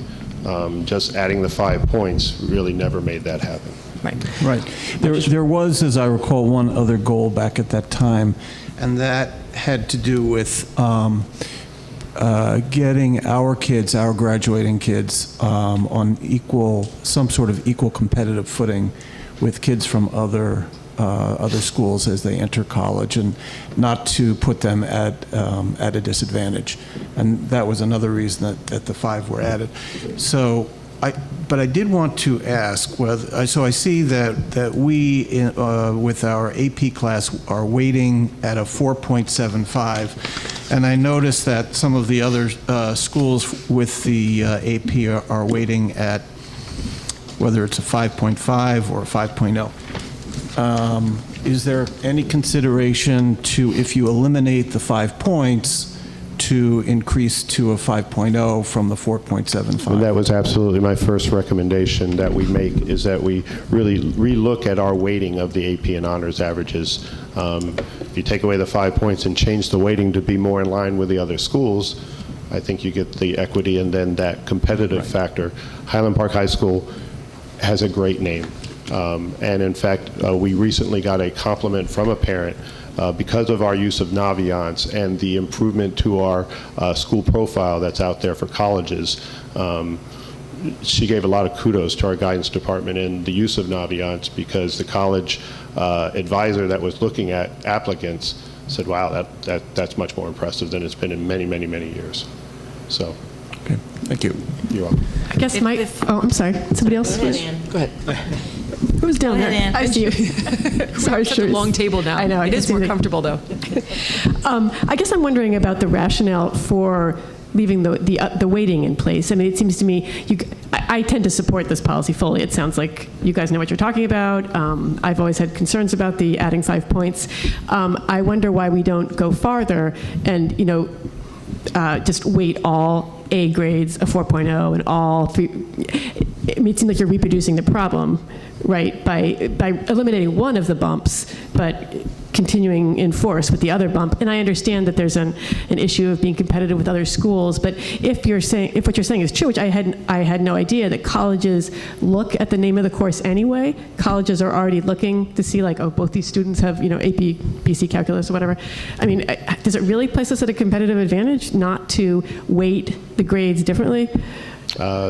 We're a small school, so we can offer a certain amount of AP courses each year. And we were fortunate to be actually able to add 4 more available this year than we've had in the past. That helps, but those numbers of AP courses and the fact that they're weighted in other schools would be a disadvantage to us when we don't offer as many as other schools do, and they are weighting those grades as well. I think it will vary greatly. I mean, and I'm throwing on my other hat here as a Rutgers person, because I work with the admissions counselors. Can you make sure yours? I'm sorry. Yes. I want to make sure everybody hears you. The way that Rutgers does their admissions, and I can only speak for Rutgers because it's the only place I've worked, is basically that students are given points towards their admission based on the classes they have taken, the GPA they have, the activities they've done, the whole range of items on the transcript. And the issue of Highland Park competing against a school like East Brunswick for Rutgers is a non-issue. Rutgers compares apples and oranges. They don't compare apples and oranges, they compare apples and apples and oranges and oranges. So we're gonna get compared with like a Metuchen, which is a school of a similar size to us. They compare schools that have similar resources because they know that all schools cannot offer the same curriculum. So whether a school has APs or honors or just CP is not necessarily a disadvantage, but extra points are given for honors class or an AP class in terms of the application process. Rutgers already does that? Rutgers does that automatically. They also recalculate all GPAs to a 4.0 standard. That's interesting. So some duplication of effort is happening. Yeah, because there are districts that have 6.5, 5.4, they're all over the place. And so they will recalculate GPAs to a 4.0 standard across the board in terms of how admissions is handled by the university. Again, I can only speak for Rutgers. That's only one school out of, thousands of schools. So I'm hearing that at Rutgers, it doesn't matter that much that someone who took AP classes gets a little bump in their GPA from our district. In other words, Rutgers is going to look at that person's classes and recalculate it on a 4.0 basis and give them points for taking harder classes. So I'm not seeing what function, at least with regard to Rutgers, what function the extra weighting is performing. Is it supposed to sort of, as an AP student, for example, my GPA is weighted up to 3.9 instead of 3.5 because some of my courses were AP classes. How is that really helping me at a school like Rutgers. Rutgers sees my actual classes. I'm not sure what function that additional weighting is performing. Well, if Rutgers is looking at Metuchen student A and Highland Park student A and is giving each of those students the extra point it might give them for taking an AP course, but Metuchen is giving them even more added weight because apparently that's the system they use. They add their own weight, but Highland Park doesn't. I would think that Rutgers would not be then giving, that Highland Park student would not be getting as many points in the scheme of things as the Metuchen student. Thus, the Metuchen student gets the slot for Rutgers. See, I'm not understanding it that way. I'm understanding that the Rutgers looks and sees like, okay, AP Physics, Highland Park application, Metuchen application, and it doesn't matter that Highland Park calls, an A grade in AP Physics a 4.5 or 4.75, I guess, and Metuchen calls it a 5. I mean, it's the same course. Rutgers knows enough to look. They're not going to be fooled by our adding a little extra bump. I mean, it seems to me that it reinforces this thing like, oh, well, in a way, it has some of the same problems, that adding 5 points does. I mean, sure, my grade didn't get bumped up to a B+, but I did get bumped up to a 3.8. So I'm not sure why we don't just get rid of all of them, if indeed most colleges operate like Rutgers and look at the name of the class that you took and aren't fooled by, oh, Metuchen gives them an extra point for AP Physics, so we will too. Can I just respond for a second? I absolutely respect and understand what you're saying, and I'm speculating right now, and because I'm kind of thinking on the spot to this kind of comment. We're also very worried about our students leaving for charter schools and going to other schools. I would be concerned if we were a school that got rid of that kind of weighting altogether, if other schools are doing it. Luckily, right now we don't have to deal with charter high schools. Right. We're only dealing with charter elementaries and middles. So. Luckily, and so that's the kind of thing that I'd be concerned about in the long run. I hear you. Yeah. I mean, my reaction is like, well, that's a silly reason to go to another school because you get an extra 2.2 points. But if that's what people are thinking, then that's what people are thinking. Absolutely. Right? Yep, I got it. Dealing with parents and some of the emails from some of our students that have debated whether to live in Highland Park or not. I've had those conversations with parents, and in fact, I had a parent ask me, "Oh, you add 5 points at the end of the year. If we move in, can we do that to some of the previous courses because they will have actual credits at the end that are going to be as fair as what your graduates have, even though they'll be one of your graduates." I see why the extra 5 points before the thing gets calculated are helpful, right? It hides it from Rutgers. Rutgers doesn't know that you actually got an 85%, right? Rutgers sees you got a 90. Yeah, I see. This is a little more transparent. Right. So when you guys surveyed the faculty, was it just purely on the 5 points? Was it not on anything else? It's purely on the 5 points. Is there any consideration of maybe going back to the faculty and asking about this issue in terms of weights and what the staff recommendation is? Absolutely. Is there? I mean, I'd be interested to see that. So we're not all just kind of speculating. We actually know what the teachers think about weights and what would be a. Absolutely. I have a school improvement team for a reason, and that would be something that they would work with the faculty and get that kind of input before we went forward and made a recommendation. That'd be great to hear. Mr. Lesser, what's your timeline? Again, we don't really need to have those things in place until being ready for the next school year. We don't anticipate or desire making any changes in the current school year. I think that would be unfair to all the students. Right. However, before the end of this school year, we definitely would need to make some kind of decision and have that formally worked out for the next school year. Darcy, could I ask? Oh, I'm sorry. I'm wondering, what kind of reaction are you anticipating from students and parents if this is put in place for the beginning of next year? Mr. Broadfoot's got a very big smile on his face. A happy reaction? How negative a reaction are we thinking? I think we could ask the students at the table what they anticipate their fellow. They're seniors. Give me that microphone. They're seniors. Give me that microphone. Sure. Actually, we have a quick question about what would happen if it was adopted for next year. So it doesn't affect us directly, but if it was adopted for next year, then for students entering their junior and senior years, it would look like your grades suddenly dropped, I think. Well, hopefully if you not. had been having their 5 points to work harder. and then Again, one of the main things, and I don't know whether the faculty wants to take this question because it's a good one. One of the main concerns, students not even going to midterms and finals because they don't think they need to. And in fact, because it's only 15% of their grade, they get the 5 points added, they don't. If you have a high grade and you're getting your 5 points, you might still end up with an A and have skipped the final. These are students that are capable of doing fine on the final. And so I don't think that that would really have that big of an impact. Some of the students that are under the impression that you don't have to work hard, we give them just a disadvantage going into their freshman year. I think that's our biggest concern, is we're not preparing students for college. And so maybe there might be a little dip, but I don't think that it would be big enough to hurt any of those students that are working hard to try to get where they want to go. Mr. Lasser, just going back to the timeline, at what point is it in the springtime that kids are making choices for the following fall's classes? The choices are made, actually, we're hoping, because the program planning guide was the second thing I want to talk about, to begin the scheduling process actually next week, to start meeting with juniors for them to start picking their courses. That's a really good question, because Right. if you're thinking of making this change for next year, that really impacts. It's so good. There's so many of us sitting here that can think of so many different things, because I would not have even thought of that. So but that's a serious concern. It's a big question. However, I have floated this question at least out with my parent committee. I have a parent committee of at least 12 parents that meet with me regularly.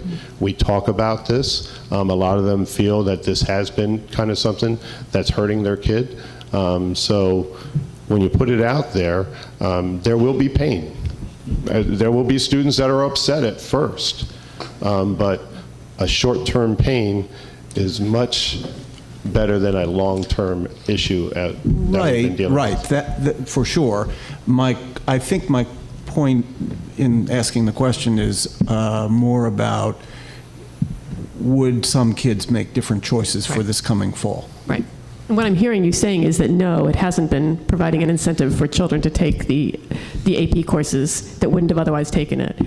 Right? I mean, that was the idea, that it would be an incentive for students to challenge themselves. I think if you, so I'm sorry. No, that's fine. I think if you eliminate the 5 points and stay at the 4.75, then there, or move to something different, I think that there would be changes. I do.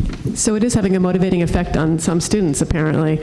I mean, is it the problem that it's not having a motivating effect on our typically underrepresented students? Is that the problem? It's motivating some students to sign up for AP who otherwise would not? I would agree. But not the... But I think the problem is motivating to sign up, but then also giving the leeway to slack. You know, it's kind of like it's a double-edged sword, sort of. I don't want to discourage someone who ordinarily wouldn't take the class. I don't want to say to some child who's like really going to challenge himself and, you know, is heartened by that 5 points, say, oh, all right, I'm not going to try. So recognizing those concerns, for the sake of moving forward, can I recommend that we consider amending the policy, if necessary, within the next 2 voting meetings, to only eliminate the 5-point addition to the system, and then look at the weights, perhaps through the strategic planning process, which happens in the spring. I mean, we could update the policy as soon as the 22nd. We'd only be able to put it on for first reading. The policy is actually very vague. Actually, to amend the policy, I think we only need to read it once. No, it needs twice. 2 readings. But the policy is very vague. It doesn't actually go to the 5 points. It just says that weighted quality points will be assigned to grades earned in honors courses. So that could be, you know. It's very vague. The procedures that have been put in place to kind of deal with the policy are what became specific 12 years ago. And right. This is only a procedural change that we're asking for. Right. We're not really necessarily asking to change the policy if the policy says we should weight those particular types of classes. Yeah. So I would like to continue that discussion, but in the meantime, the policy can accommodate this change, the policy as it stands. So the change wouldn't necessarily require board action. No. It would simply be an internal protocol that we're adjusting, including adding something to the program planning guide, correct, Mr. Lasser? Absolutely. And I honestly do not believe that it's going to discourage kids from taking AP and honors classes. I think kids are still going to want to take those courses because they know they represent them better on their transcripts. Right. So that change, I don't think, is going to happen. My hope is that a lot of students that may see this as an unjust system and a system that really isn't fair will see that, no, there's some honesty now behind it. Yeah. I've explained this to numerous parents. I've explained it to numerous students. Explain it to my own kids, and I get and a lot of head shaking from the board tonight because it doesn't make sense. Can I ask a quick question, Mr. Lassiter? Sure. Do you find that some students that maybe shouldn't be in an AP class that are taking it just to get the extra bonus points are dragging down those classes? That's a sensitive one. That's a good question, and I'm Maybe not in in the past. Naming no names. Choose try. Holding back. There are students who are taking honors because of the fact.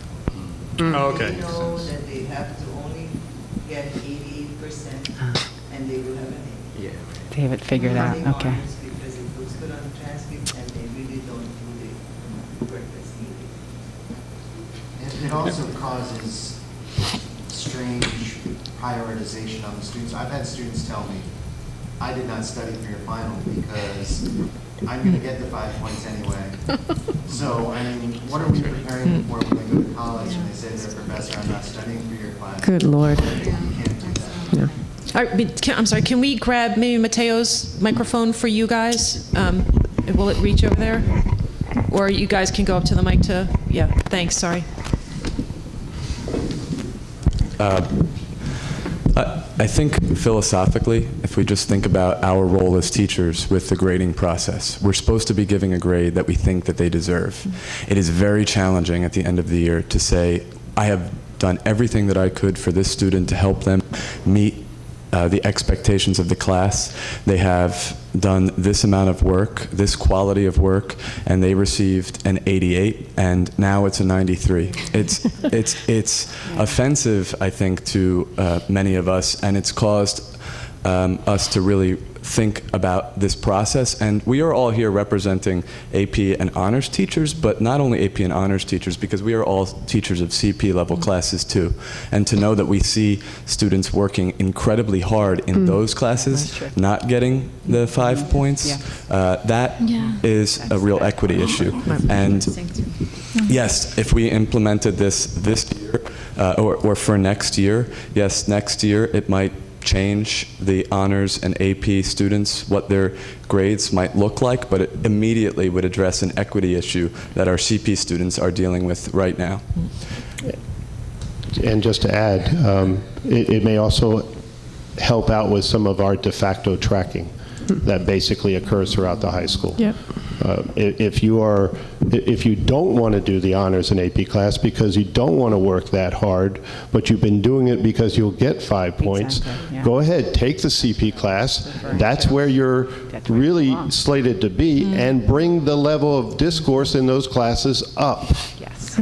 It's going to have an impact on those classes and really help. And there are a lot of other minor things too that this would impact. For example, National Honor Society, which is supposed to recognize those students who are deserving of that honor. It does have a GPA requirement. It does have a grade requirement, and we are saying to some students that you are less deserving if you are in CP classes, if you're not getting this double bonus. There's still the single bonus effect on the NHS membership, correct?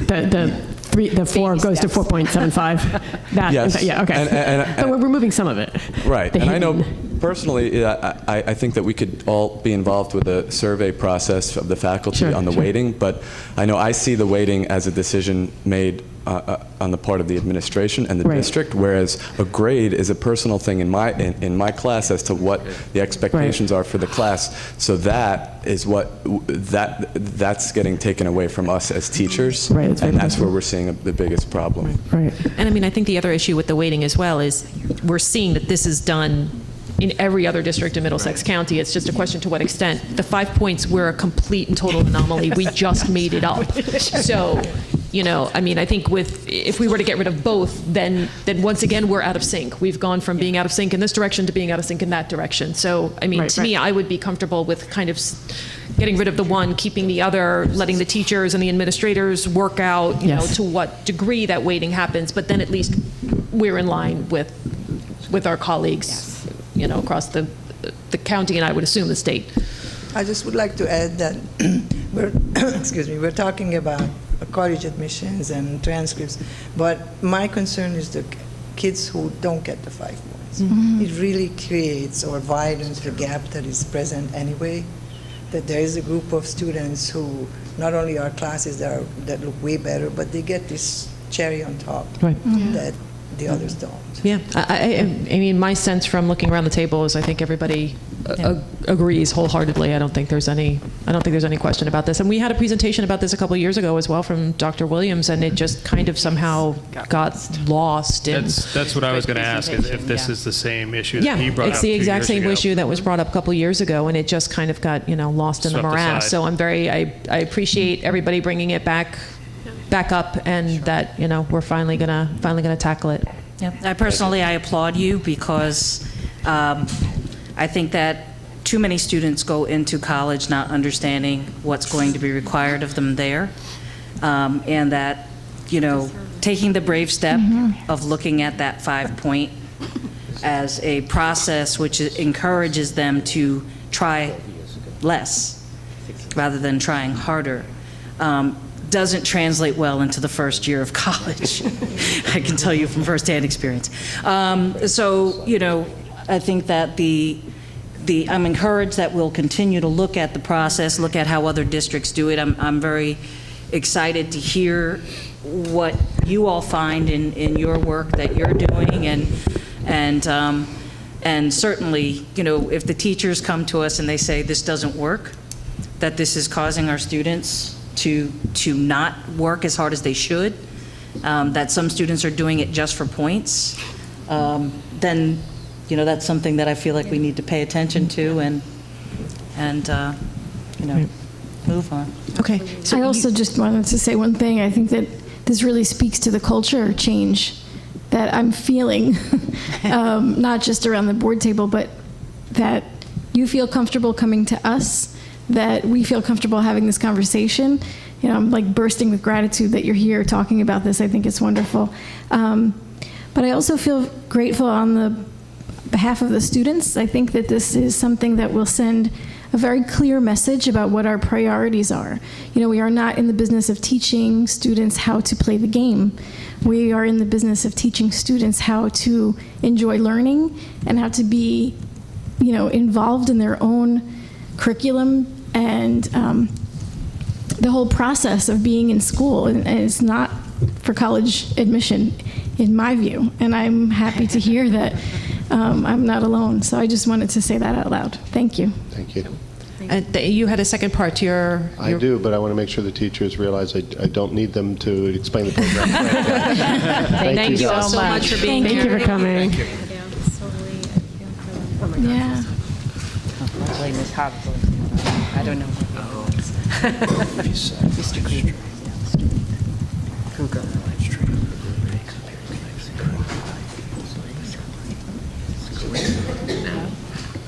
So the other item is our program planning guide, and I don't have, it's a lengthy document. I didn't make copies for the board. I'm sure that can be provided to them. There are only minor changes from our program planning guide from last year, except in one area, and that's science. And so I'm just going to list some of these changes. If there's questions as to why we made these changes, I can definitely address those. The first change comes in our belief statements and our profile of a graduate that we added. We're going through the middle states evaluation process this year, and they required us to personalize our belief statements to really think about what we think our graduates should be. And so when you see our program planning guide, you'll see we aligned it completely to OWLS. We really focus on the openness, the wisdom, the leadership, not only in our belief statements, but in what we want our graduates to actually demonstrate. And so that will be right in the beginning of the program planning guide. We also added something, the independent study requirements. This has been a long-standing program in the high school, but it's been done without transparency in the past. It really wasn't publicized. You can do an independent study and get credit. I could find a teacher and work with them on something I want to work on. They knew they could take college classes and bring those back to us and get credit for it. Interesting enough, just a side note for what we just talked about, I have a ton of juniors this year taking college courses and getting AP grades for it and the 5 points, because they have to be treated as AP classes because they're college courses. So they're paying for that little boost in their GPA, just to add that to the fire. Anyway, we put all the requirements out there, and we have a lot of students that have stepped up and really have wonderful independent study projects, and so we explain the whole process they have to go through. We have something called Chamber Orchestra that's like our master chorale and isn't seen as that in regards to credits, and so we added that in. We've allowed music technology, which hasn't run yet. That was a new course offered last year, to also satisfy the technology requirement. It's taught by a music teacher, but is a technology-based class, and so if it fulfills the technology credit, we hope that that will actually encourage students to take that course. Yes? I had a quick question about, it's kind of a curriculum question. Would that require any type of, I mean, this is a really specific question, but would this require any type of music technology? Would it be surrounded, or would it be focused on a specific type of music is my question. No. So this would be all-encompassing, this would be kind of an audio tech for all purposes, not just music production, but yes, it would be using some of the subscription software and expanding some of the stuff that we have so that students could use the technology to compose their own music and to play around with audio files and really learn that process. Particularly those students that are interested in music production, this would give them that kind of opportunity and that kind of training. Wonderful, thank you. We added that computer science, intro to computer science that's taught by one of our math teachers, can also be taken for math credit after successful completion of Algebra 2. As long as you've gotten through the core, you don't want to take the calculus, but you really want to focus on computer language and the math behind it, then take the intro to computer science course and let it count as a math requirement. Students are still required 3 years of math, but if you come in already advanced out of middle school, in the first year that that course ran, we had more than 40 students enroll for it. So why not allow them to use that for math credit? Okay. And then our science curriculum. I urge the board to look at that one very carefully because we put a lot of thought into it. Our science department met. They really kind of argued it out, how we need to meet the next generation science standards and start to incorporate environmental science into what we offer. And so they proposed, but still will need to write, the curriculum for 2 environmental science courses, one called Environmental Science Earth and one called Environmental Science Sustainability. These would be 2 semester level classes, so there'd be flexibility as to when the students could fit them into their schedule. Instead of a full year of science, they could take it in different parts during their high school career beginning in 9th grade. One obviously would focus on the earth and earth science, more traditional, and sustainability would be more about our human interaction with the environment and unfortunately the damage we've done to Mother Earth. So those courses would be required for the class of 2020 coming in. We have not changed the requirement of science credits for graduation. Right now it still stands at 3, but I will say that to the board that we probably are going to have to look at that very soon because to cover all the next generation science standards, by the time that student graduates, it's going to require more science in their curriculum for them to graduate. Right now, our mandate is to at least offer environmental science courses. And so we want to fulfill that mandate first and then have further discussion when hopefully we have supervisors of curriculum and instruction to guide us a little bit more in this process, because I'm not a science teacher, and the science teachers are really kind of help lead the way on this. So to do that, though, we had to drop a couple of our electives. So we no longer will offer marine biology, but it's environmental science, and so that will still be built into the sustainability, but it can't sustain that. If we have those courses out there, they don't quite meet the environmental standards of the next generation science standards. So we had to create some flexibility there. And we would get rid of a course that hasn't run in, a decade, bioethics. That's kind of like the sustainability piece, but I guess the name of the course wasn't just exciting enough. So those are the main changes. AP Physics 2. Our current AP Physics teacher has looked at the standards, has looked at the College Board requirements. We put it out there as a double period course, AP Physics 2, but she feels very strongly and has been working on this course. It doesn't need 2 periods to be able to cover the content. And so that's a reduction in AP Physics 2 to just a single period instead of a double period.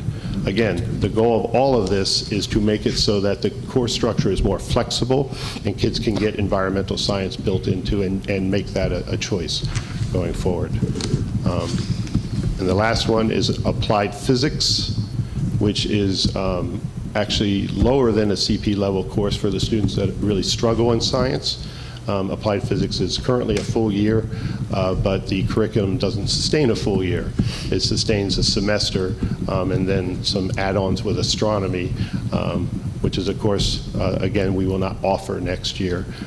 Astronomy's run, but the science teachers will be the first to say it's not the easiest course to teach during the day. Schools that have a planetarium do a wonderful job with astronomy, but that's probably long after I am no longer present. Linda, can we fit that in the budget? Planetarium? No? You definitely have some people loving you for that. Right, that would be a bond. We'll have Mr. Krieger help us out. I'm sorry, did you say that Applied Physics is reworked to 1 semester? 1 semester instead of a full year, okay? And again, the physics curriculum for those students that need the Applied Physics course, it's really, really, really difficult. And so that's a more fitting course with the amount of time that they need in that. There are 3 more changes that just got presented to Dr. Taylor actually yesterday. And so they're not in the program planning guide yet. The draft that I send tomorrow will have them in it. One change, an additional family and consumer science course, Baking 101. We have some students that take the foods and nutrition class that want to do more. And with all those wonderful shows out there and Cake Wars, we have some kids that want to really be ready to do that. So that would be a semester course offering. Fashion design and human development, also family and consumer science courses that are full year. We find that they don't attract students to take them because a full year elective is very difficult to fit in your schedule. And so our fashion design course, which is fantastic, the students create their own dress or outfit or something by the end of it, hasn't run. And so we think if we offer it as a semester, it will go back to actually running it again. And if that works, I hope that at a future board meeting we have a fashion show. I want a student fashion show. That would be fabulous. If this is something that we do, then I'm sure Ms. Mitchell would love to make that happen. While we eat cupcakes, I love it. There you go. And if there's a way to fold in environmental science or sustainability, You know what? We'll use recycled textiles. there you go. There you go. Crochet with plastic bags. I've done it. Those are the only changes. If there's any questions on any of those, feel free. The chamber orchestra. When my kids, all those years ago, were in Highland Park High School, they were both played in the state youth orchestra, string instruments, but Highland Park High School did not have any string instruments. Does that mean there are string instruments, or are these kids who are going to bring their own? Yes, sir, Mr. Krieger. After you were no longer with the board, the Highland Park Education Foundation, as part of a grant that was given, and forgive me, Sure. I do not know which graduating class, alumni class, really helped to make it happen, but in conjunction with the Highland Park Ed Foundation, we were given an entire string orchestra. Fantastic. And the program has done nothing but explode. Our Fantastic. students have performed at Carnegie Hall, they performed at the Lincoln Center, and our orchestra program is really a flagship program. Wonderful. Thank you. What is the Philharmonic elective that's on the agenda? Oh, you know what? We'll get to that when we get to the agenda. Oh, okay. Yeah, that's just that the Chamber Orchestra Philharmonic, it's just to change, interesting enough, how they're looked at in regards to how they would be weighted. Philharmonic would be the honors orchestra. Okay, thank you so much. Thank you. That was Mr. fantastic. Lassiter. Thank you. Thank you. And I also want to let the students know it's almost 10 o'clock. You are more than welcome to bid us adieu and go home. All right, thank you. Thank you. Thanks, You guys Mr. don't Lassiter. ever have to much. feel like you have to stay past like 9. Could I ask a question that's not directed so much to Mr. Lassiter, but about the course guide? I just wanted to sort of put a footnote in something. We had a long discussion at the board table at some point last year about sort of spelling out with more detail the requirements for getting into honors and AP classes, the sort of signatures that you had to get, the process you had to go through. It's sort of a long discussion that didn't, really culminate in a decision. So at some point, I would like to go back to that and talk about whether we can do anything in the course guide to sort of try to encourage people to sign up for these classes. I mean, obviously, the course guide's coming out, next week? So it's not a discussion for tonight, but I would like to take that up again sometime soon. Okay. Yes. Thanks, Mr. I'd also Lassiter. like to add to that a discussion about making that available electronically and having a very specific program offered at the high school. And it may be already, so correct me if it's being done, where parents are brought in when the students are freshmen to talk to them about the broad curriculum of the high school and lay out the curriculum for them so that they understand what all the options are, so that they can help their children to make choices. I know the guidance team runs a parent night. I don't know how well it's attended, but I would anticipate our potential supervisors of curriculum instruction would be responsible for running those nights. I want them to have intimate knowledge of what these courses actually offer the kids. Yeah, I have to say, as a parent of a freshman and a person who considers herself pretty involved in her children's academic lives, I really am pleasantly surprised to see so many things available that I did not know. It's kind of a shame. I don't know if I did not get the notice because my child didn't bring it home about the parent night, but it would have been nice to have been. And the planning guide looks amazing from what I've seen, but more accessibility I think is a good thing. Right. And so if we could we put like a thumbtack in this one, and we'll remind Scott that this is something we want to go back to, but I want to, we haven't even gotten to our committee reports yet, so I want to kind of keep us moving a little bit here.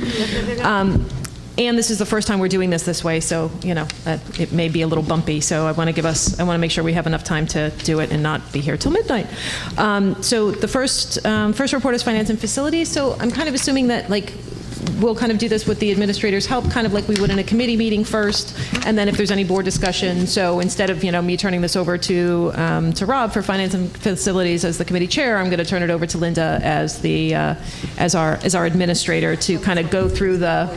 It was like, if I can find my agenda. That's why I gave it as a Right. Okay, well, I can go through this just as well. Okay. Well, items 2 through 4, the bill list, the financial reports, and the travel spreadsheet are monthly, or every meeting we put them on. They will be acted on at the next meeting, so there will be another bill list, another set of bill lists that are still being formulated. The financial reports were recently completed. They're not completely completed, so they'll be presented at the next board meeting for approval. You have the travel spreadsheet. I'm not sure if we're planning on adding anything to it. No, as far as I know. So this will be it for the next board meeting. The Individuals with Disabilities Education Act amendment. This grant must be amended each year to incorporate any carryover funds into the district's current year's grant. We have until June 30th to spend the money, and much of the carryover money already has been spent. You can see the original amount. The revised amount reflects the amount that's being carried over. And as I said, most of this was already spent over the summertime. Professional services, the handling with care recertification is related to the training that has taken place and is continuing to take place for our special education staff. The school dude professional service, we are adding, we already use school dude for maintenance and custodial work orders. It's a work order system, and it helps to track our maintenance long-term. It also has another component that we would like to get for in IT work orders in order to track the requests and better manage them. The microbial remediation, a lot of remediation's already been done at the middle school. We asked the specialist who gave us a report in September to give us a follow-up report to look at the remaining areas of the middle school. He did identify some areas that also needed remediation, and this reflects the I would expect the final stage of any remediation that's needed at the middle school. Great. It'll be nice to see the end of that process. Yes. This has been a long road. Items 9 and 10. We received sustainable Jersey grants at the middle school and high school, which allowed us to purchase water bottle filling stations, and we just need to have them installed. I understand one of them was completed at the middle school in-house today, and the other two need to be done by outside contractors due to the constraints on our staff. We only have basically one person to do all the mechanical things in the district. So he squeezed this one in, but the other two we're going to contract out, and that will be also covered by the grant. Linda, do we have the filling stations in the other schools as well, or not yet? Well, Bartle School received one as a grant as well. No, this was. Oh, right, it was like they a won the like one, a well, they went to a sustainable workshop or conference, and it was like a raffle, so they won it. Our staff did put in that one. So, yeah, there's I guess 3 more now, right? 2 at the high school, 1 at the middle school. I think there are 2. There's 1 at the middle, 1 slated for the high school. We have 1 at Bartle.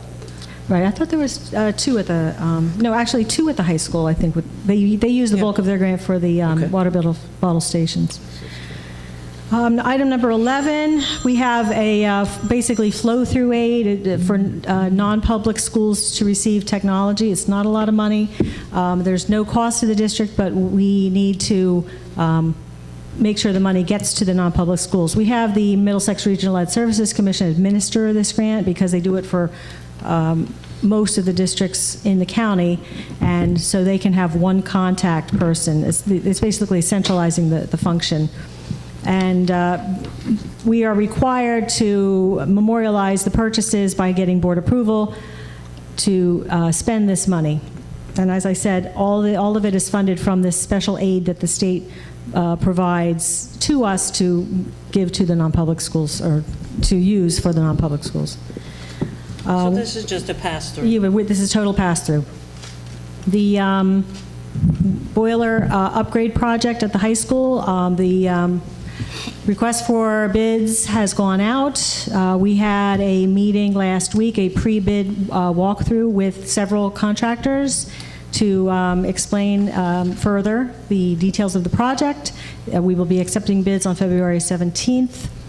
We hope to be able to award on February 22nd.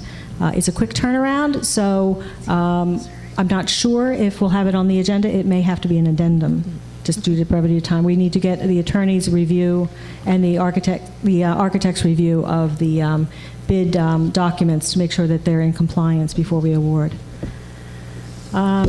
Number 14, the stipulation of settlement. This is related to a special education placement settlement. Item 15 is an out-of-district placement for a special education student who recently moved into the district. Number 16, we have former residents who are homeless. They're living in a facility in Morristown, and so we're having the Morristown School District, educate them. And now I'm going to turn it over to Dr. Taylor for number 17. How about we, are there any questions? Yes, about any one- questions? Sorry. 16? I think, Scott, we had talked a little bit about number 16, the homeless solutions in Morristown. Could you explain just a little bit about that, Sure. the district's responsibility there? I mean, it's kind of fascinating, at least. It is fascinating. So this is a family. That's why there are 3 listed, all from Morristown, all domiciling in Morristown. School districts in which individuals have resided at some point but then have become homeless are responsible for 1 full year of either providing schooling for them in the district or township in which they were domiciling, or pay tuition to the school district, in this case Morristown, for this family that is situated in the community at which the homeless family is now residing. Or I should say domiciling, I get the terminology mixed up. After 1 full year, if this family is still in Morristown, Morristown will inherit the family. We won't pay tuition. But so if a family is living in Highland Park, becomes homeless, and then say is in a shelter in Morristown, As is the case here. and then the students then are going to the school in Morristown, instead of it becoming Morristown's responsibility, it stays our responsibility to educate those students, so we then therefore pay Correct. tuition to Morristown. It's just it's a very, I think this is the first time that's come up that I'm aware of, so I just thought the process was kind of interesting. It is awful. I mean, it's good to know that there's a safety net for families, although the tuition part is kind of interesting, why it wouldn't then just become incumbent upon Morristown. Mm-hmm. But I can see the thinking in that if you have a shelter in Morristown, that then could become unsustainable for a particular district to then be responsible to educate all those children. So it kind of shares that burden of students that become, I don't mean to say burden, but the financial responsibility for students who become homeless, and doesn't put that all on the district where the shelter is located. So I can see the benefit of that. Do you want to hand the... Yeah, just you take one and pass it. Yeah. Oh, why don't you take 2 that way? No, I already gave them. Oh, you did? I'm sorry. She's got it Said that, covered. didn't you? So what you're getting is a calendar that Linda and I put together that will have the Board Finance and Facilities Committee meeting with members of the leadership team, each of whom are responsible for a separate part of the budget. This will take place over the course of 3 meetings, 2 in February, 1 in March. These meetings will last approximately 2 to 3 hours, depending on how long it takes for the principal, the supervisor, myself, facilities and the facilities director, to go line by line through his or her budget and then answer any questions the Finance and Facilities Committee might have. The purpose being to very comprehensively vet the budget that we're proposing, so that by the time the Finance and Facilities Committee turnkeys what should be like the next version, 2.0 of the budget to the full board, this thing will have already been really checked out. That way the full board that may still have questions will likely get those answers promptly from the Finance and Facilities Committee because they've gone through this process. Are there any questions about how this is going to play out? Okay. A lot of meetings. But I'm so glad to see them, because, I mean, at least I don't know how it worked, when you were on the board previously, but in the last couple of years, we just all of a sudden got a slideshow as a board, and, here's your budget. So No, it worked exactly like this. Yeah, back I in the mean, day. and where we lost very that along the way, heartening. I don't know, but I'm very glad to see this come back, so that once a budget is coming to the board table and we're putting it before the public, the board has had time to review it. They've got, skin in the game, so to speak, and they understand the ins and outs of it, and we can be far more conversant with our neighbors and constituents, and, we can work to help the administration support the budget that we're proposing. This is very, very good. So I thank Linda and Dr. Taylor for putting all that pre-work into this budget calendar. I'm very grateful. So if there isn't anything else about the budget planning process, then we'll move on to curriculum instruction, and That's me. We have field trip requests that we'll put on the February 22nd agenda for your approval. Any questions about those before I move to all the other items on the agenda? I assure the board and the community that and I'll say this to the two new members of the board, I've been working to be sure that we are including as many students as possible in these field trips, even if they can't afford them. So whenever a field trip request comes to me, I flag the ones that, such as Mr. Gold's, that might cost students a pretty excessive amount of money. And in all cases, you'll get only those field trip requests for your review that I have felt I'm satisfied will be funded for even those who qualify for free or reduced lunch, or we know have hardships. Number 5 on the agenda is a request that we bring on a pre-student teacher to take part in observations.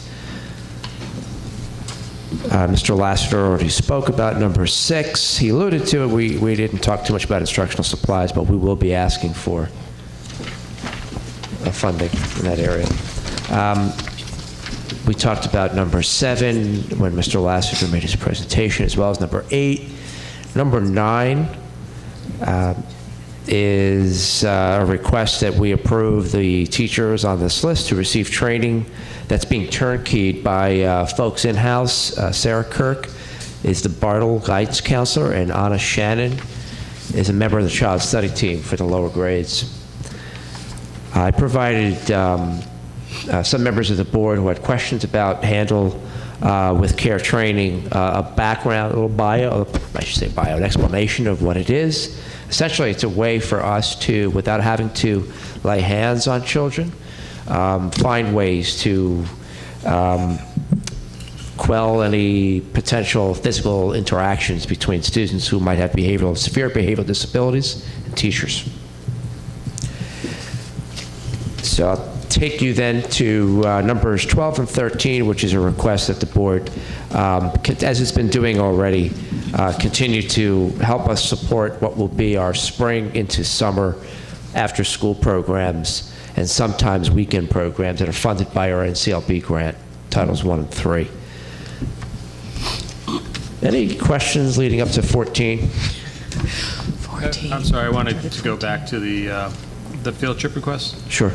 Just wondering, the Rutgers Model Congress Conference at the Hyatt Hotel in New Brunswick. I'm just trying to figure out why that's overnight. I'll get more details to you, but I'm familiar with this conference as being a 24-hour, pretty intense, right? Very intense conference. We actually invite 3 to 4 districts to join us. We do generate some revenue, which helps us offset our own costs by charging the visiting school districts a fee. So, yeah, that's. But I can. Would you like more details about? Yeah, just on that one, because it just seems to, with it being so close and trying to justify it being an overnight trip and having the overnight chaperones, just trying to understand why wouldn't it be just a walking over the bridge, which a lot of the high schoolers do just to get to Chipotle. Sure. I think I'll send an email to the board as a follow-up, and if you'd like, I'll also, for the public's sake, speak to it when we come to it. No, I appreciate that, because I understand if, if the students are, in that mode and in that sort of framework, just breaking from it and going, into a car and over the bridge, that commuting thing can kind of ruin it, rather than allowing for them to really focus on what they're doing. So, just trying to understand. I just wanted to speak up as a parent of a Model UN student, that it was seriously intense, and, it was breakfast and then immediately, or, like a working breakfast and then work through lunch. There were all kinds of like committees and things. I mean, I don't know enough about it to really answer your question, Rob, but just going from, personal experience, it seems like being on location was kind of necessary and part of the experience. But it's like a conference. Yeah, that's my recollection also. I mean, these are amazing programs, and I think, Dr. Taylor, I think we would take you up on, walking us through. I think it would be really exciting to hear about the whole weekend.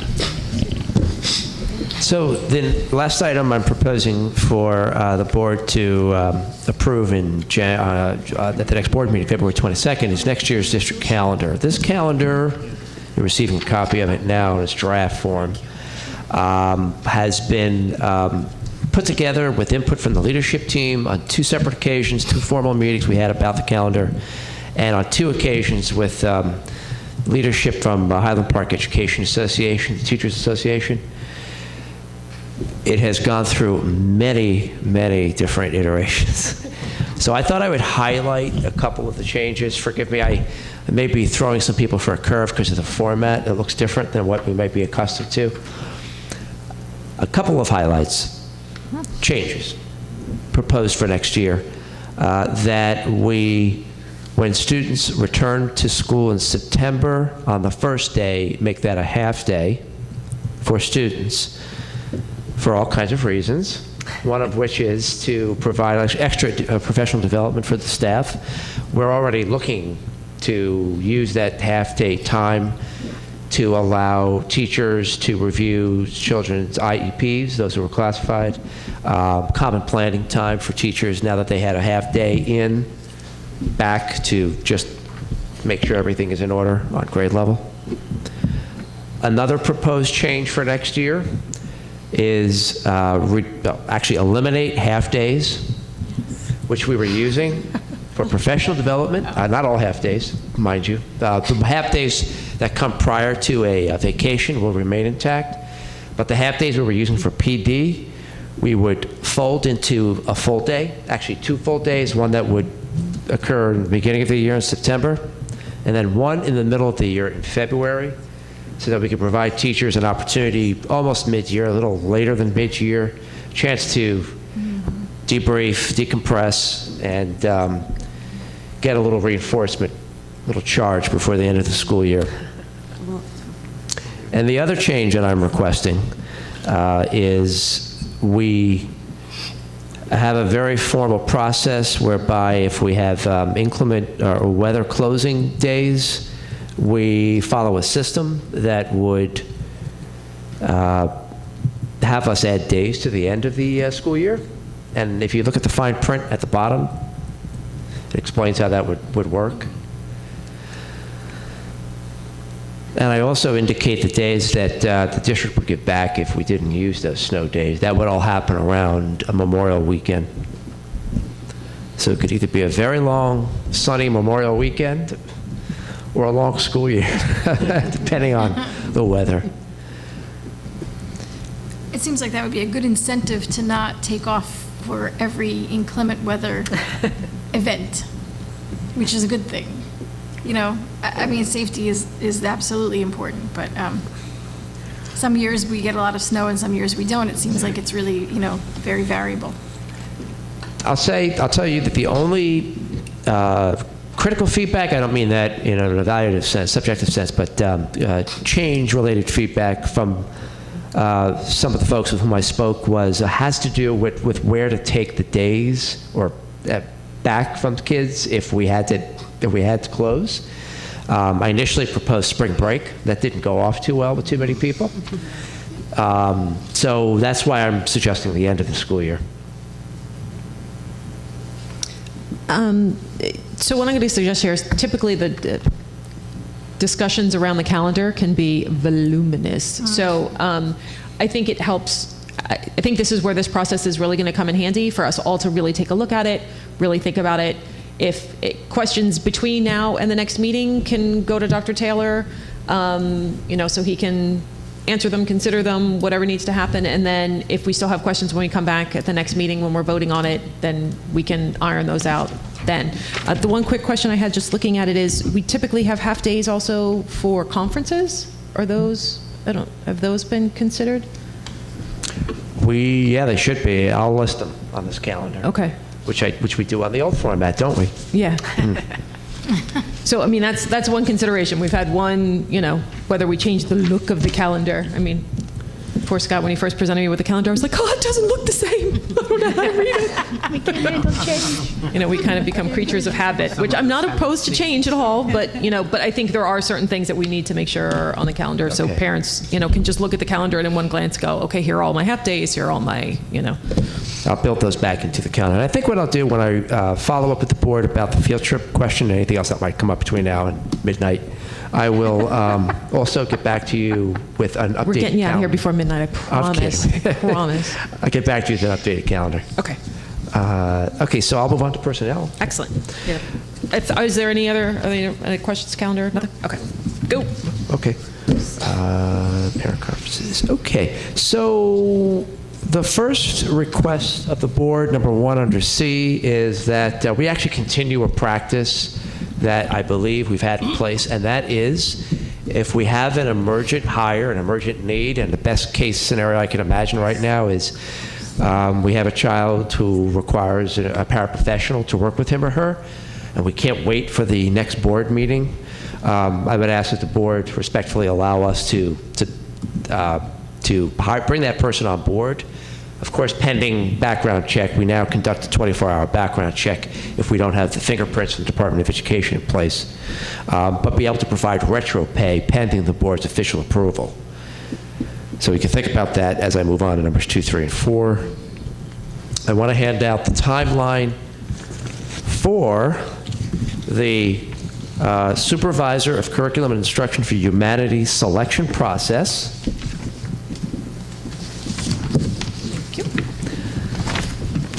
Some of you who, especially those who are watching us via videotape, who look at Sunday Star Ledger for job openings in education, may have noticed we had a beautiful ad. We were actually the only Supervisor of Curriculum ad in this Sunday's paper.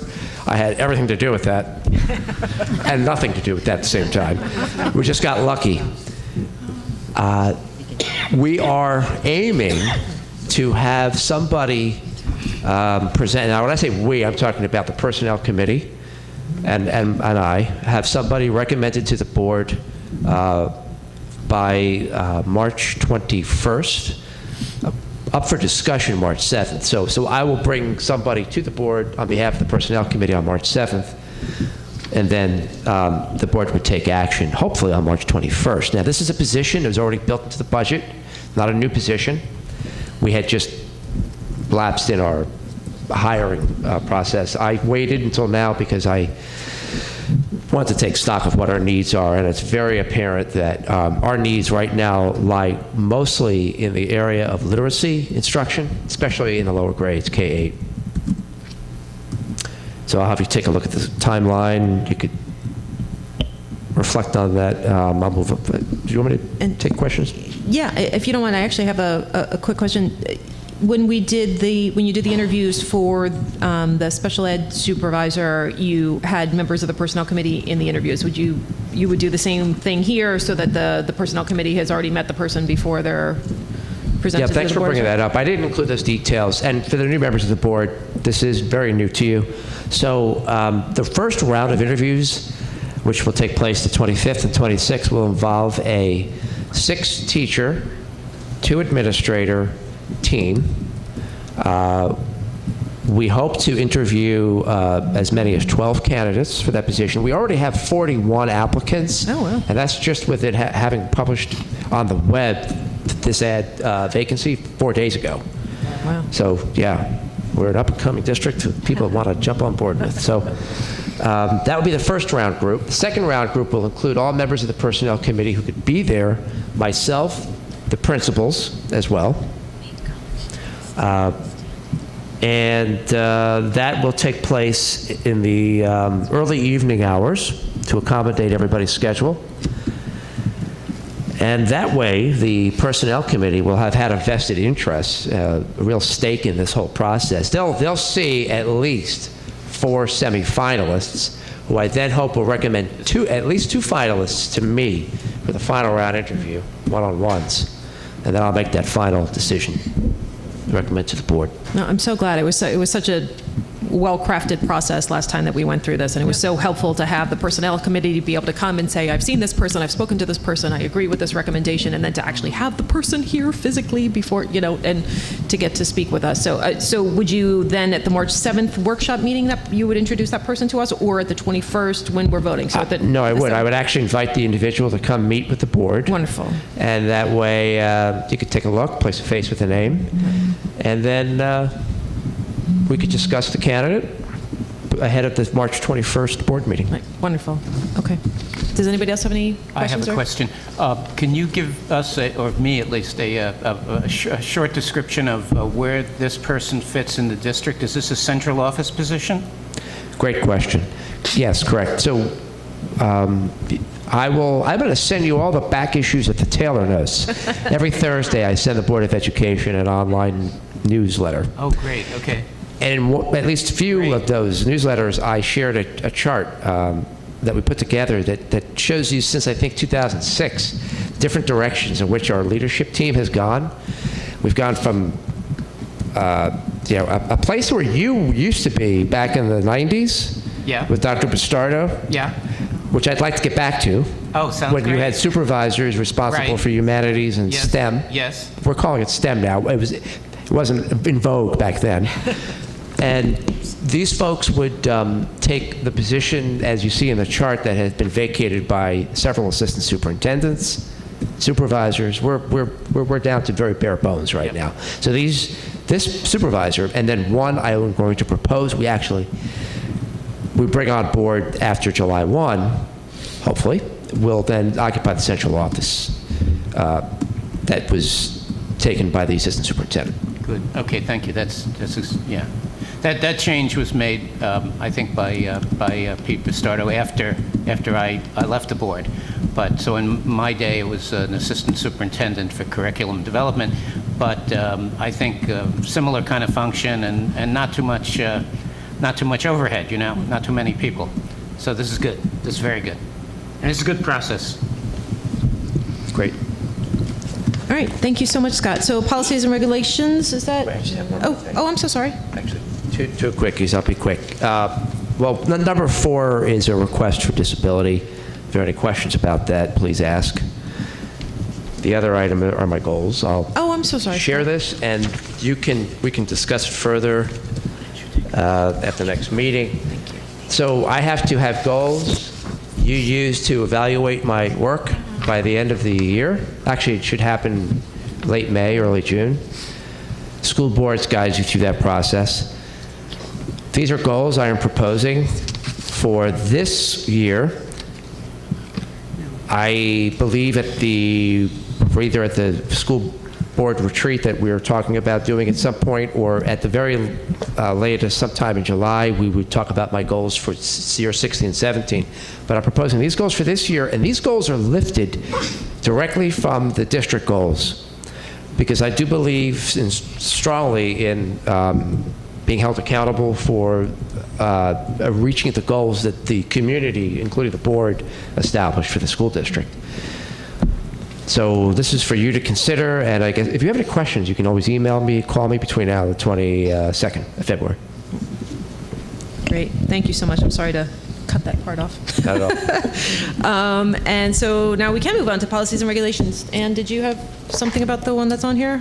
Health resolutions? 1 second, please. Sorry, I got a little bit lost in That's more me than Is that it is you? Ms. Gowan. Okay. Yeah. Sorry, one more thing. Yes, correct. Sorry. This is something that's coming from me because it was already broached last year by one of our seniors, Julia Brennan, and the, thank you, and I love this. and the Board of Health representative, Diane Heimlich. You want to go there? I'm putting it out there. You're putting it out there. I am. All I'm putting it right. out there. So I just for your consideration. I'm not suggesting we actually put this on the 22nd agenda. This is a Okay, we need to talk about it a little bit more than that. what for the community and the audience sake. What I'm sharing are two proposals that one of our students made. One would change the beginning of the high school day, which is a very big proposal that I would like to have us consider when we get to the strategic planning process. I think this falls under the umbrella of social and emotional well-being. Yes. A lot of research that shows that that this helps, and in fact, somebody who this board actually met with Has done it. has done it. So it's not all uncommon in these parts. The second item is actually already happening, and it has to do with establishing a minimum number of minutes in which students should be engaged in some kind of physical activity. Yes. And thanks to the New Jersey State Legislature, that's happened in the lower grades to an extent with recess. Christie vetoed it. Vetoed. Yeah, Governor Christie vetoed Oh, I missed that. Yeah. Yeah, you missed that Forgive lovely me. veto? I'll send you a lovely editorial cartoon about You that. need to be on Facebook more. Yeah. Honestly, agreed upon by Well, the then this is an all the more relevant proposal. Crazy. So I put it on the agenda for discussion. I felt responsible, at the very least, since a high school senior so articulately presented this to me, and it was already shared with the board last year. And this is what I actually shared with the board as an article from HP Planet, which you should go check out, from actually published September 10th, 2015, all about these proposals. I would be absolutely thrilled to discuss changing our start times and how that could possibly be implemented. It seemed like the main obstacle is sports. Is that right? Yeah. The sports, yeah. So I mean, I can see this requiring a lot of outreach to other schools to see if we can sort of get other districts on board potentially. I mean, I don't know. So would the first step be a presentation of looking at other districts, other places where this has been done successfully and how it's been done? And Yes, it would be, although I would suggest we wait for the strategic plan to dictate that in an action plan. So the action plan the goal might be to look at ways we can promote physical well-being of our students, especially at the high school level. And the action plan would have us maybe in year one, anticipating something like this wouldn't happen until 2017, 18. Sure. Year one, next year, would have us do the research. I mean, we can't just start late tomorrow? No. My sophomore I'm would getting like a little that. tired. As a family of a sophomore, it would help me too, but no. You're tough. Okay, thank you so much. I really appreciate you bringing this up. Memories. Pardon me, this brings back old memories, because this is something I asked for years. Oh, wow. And we never could get it. We could just never get it brought up. We could never get it passed. And it drove me crazy, and I'm so happy to see it here tonight. Welcome back, Mark.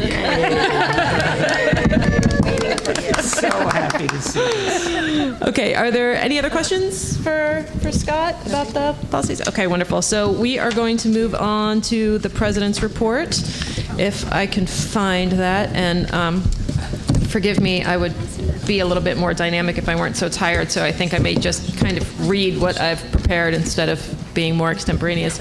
But an issue that I wanted to begin to talk about is recent changes to graduation requirements.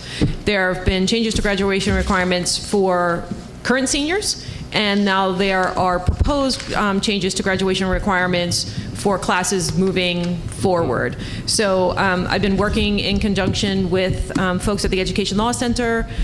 They are actually conducting a survey of high schools around the state, looking at how these changes to graduation requirements have affected districts. Scott was generous enough to give us some time and answer those questions for the Education Law Center. So I look forward to when all that data is amassed and put out, so we can really start to see how these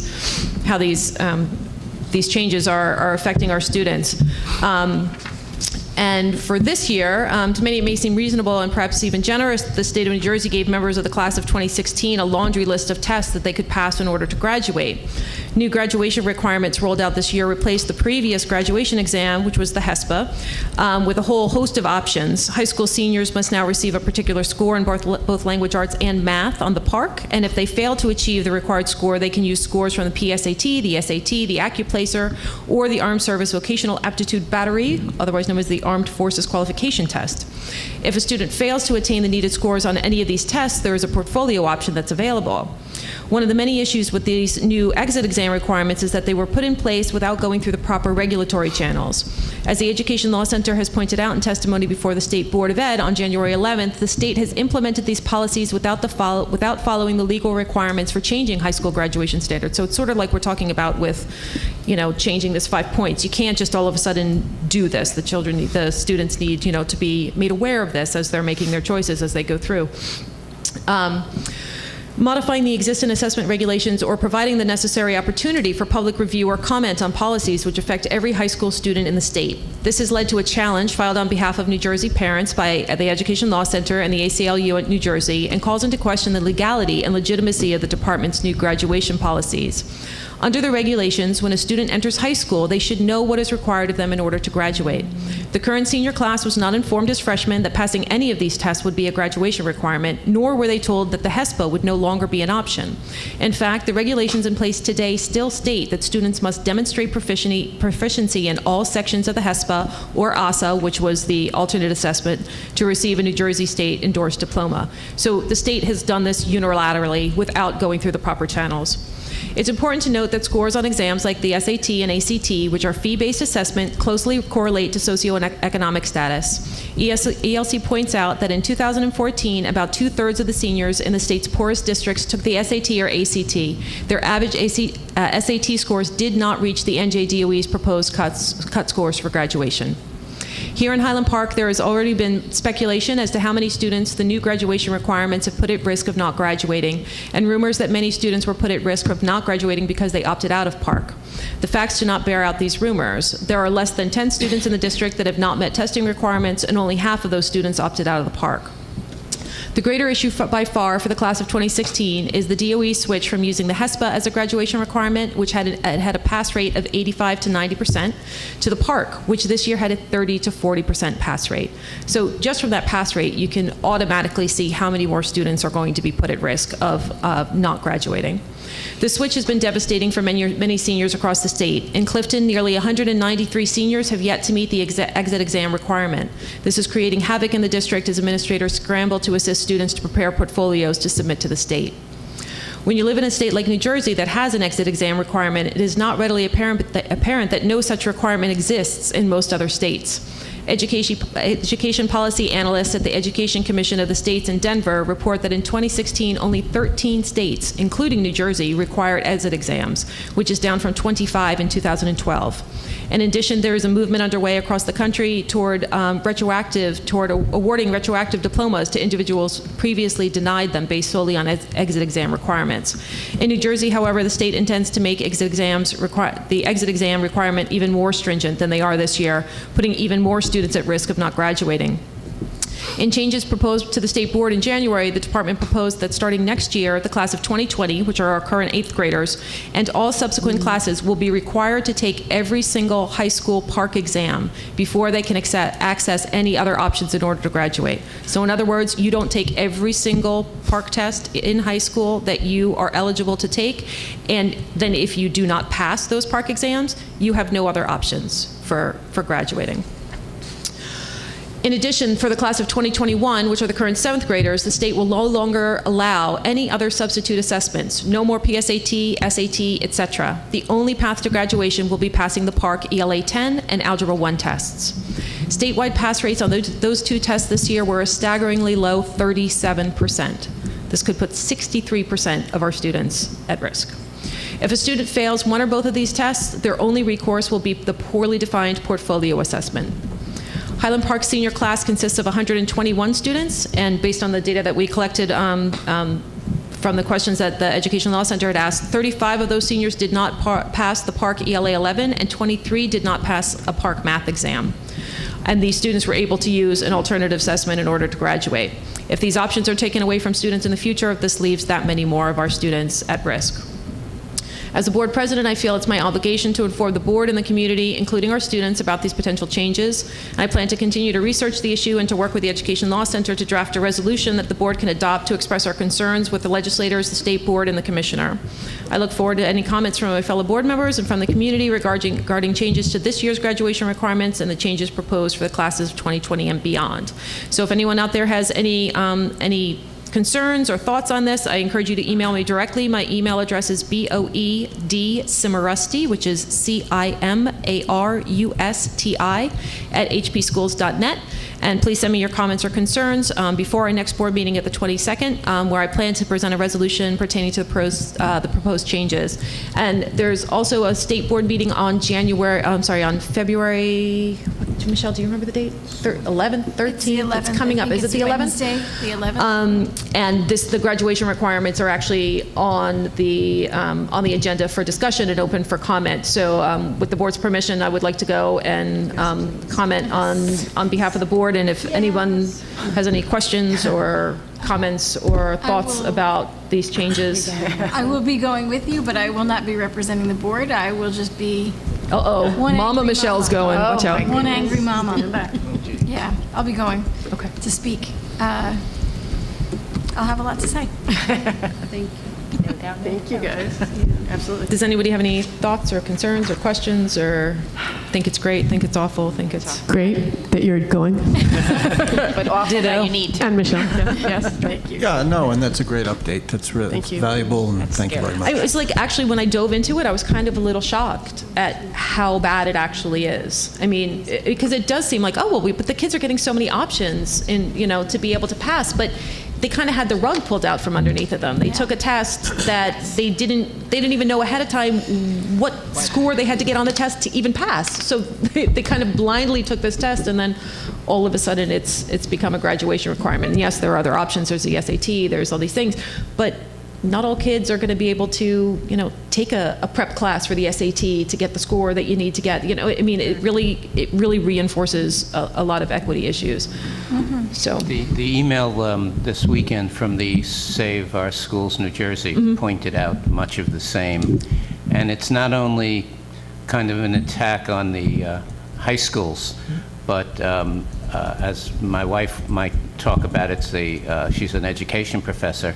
It's an attack on the education departments at the university level, where the students have to pass new exams that they were never told about to get into the education program and to get out of the education program. It's exactly the same. And it has to be really dealt with, obviously, at the legislative level. Right. And I think there are a lot of things, hopefully a lot of pressures will come to bear. But I mean, this is where, as a board, this is the place that we have the opportunity to have an impact. If we as a board, the Highland Park Board is one of the first boards to put out a resolution about this, we can then share it with boards across the state, and we can, and my other thought is, and I'll have to see if I can prepare something quickly enough, we have another delegate assembly coming up in May. So if I could put a resolution together quickly enough and everyone agrees with the resolution, then we could potentially present another resolution to the delegate assembly that would then become New Jersey School Boards Association policy. Even I was I didn't realize that we are one of only 13 states that even has an exit requirement.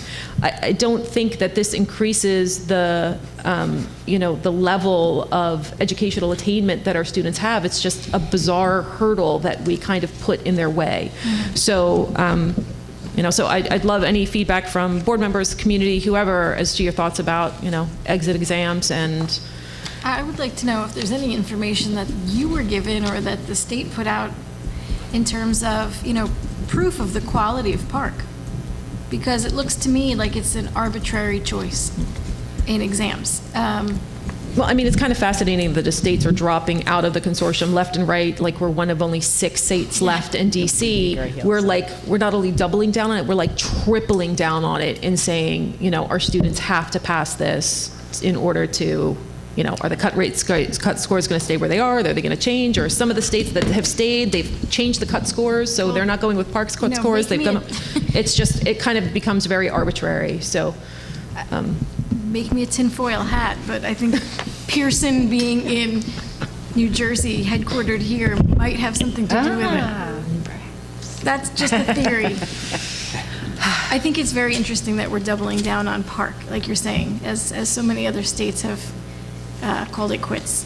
I cannot imagine what's so wonderful about this test. Yeah, well, Star Ledger seems to like it still. They do. That's true. So we should all just get right in line then. All right. So if there aren't any more comments about my president's report, then we'll move on to old business. Is there any? May I comment? Oh, sure. During the president's report at the reorg meeting, you made the appointments to the committees. Right. Would you like to do that at this time, or I think we're not? gonna hold off on that for tonight, and then I'll talk with the new members in the next couple of weeks, and we'll figure out committee and liaison positions. But thank you. So is there any old business? No? Okay. So old business. Is there any new business that anyone would like to? I do have something. Okay. I received a letter with an attached resolution from South Plainfield School District. And they are bringing this to the delegate assembly, and they have requested that, in fact, Darcy, I think my original might be at the very end. No, never mind. They've requested that our school board consider also passing a similar resolution, and this is regarding the state pension systems and the board's responsibilities. I just would like you to read through it, and then we can discuss it at the next board meeting. Okay, wonderful. Thank you very much. Yeah, anything that starts with TPAF, I definitely need an explainer. For sure. All right, thank you very much, Linda. Okay, if there isn't any other new business, then we'll move on to public comment. The Highland Park Board of Education welcomes public participation and has reserved this time for your comments. Is there any public comment?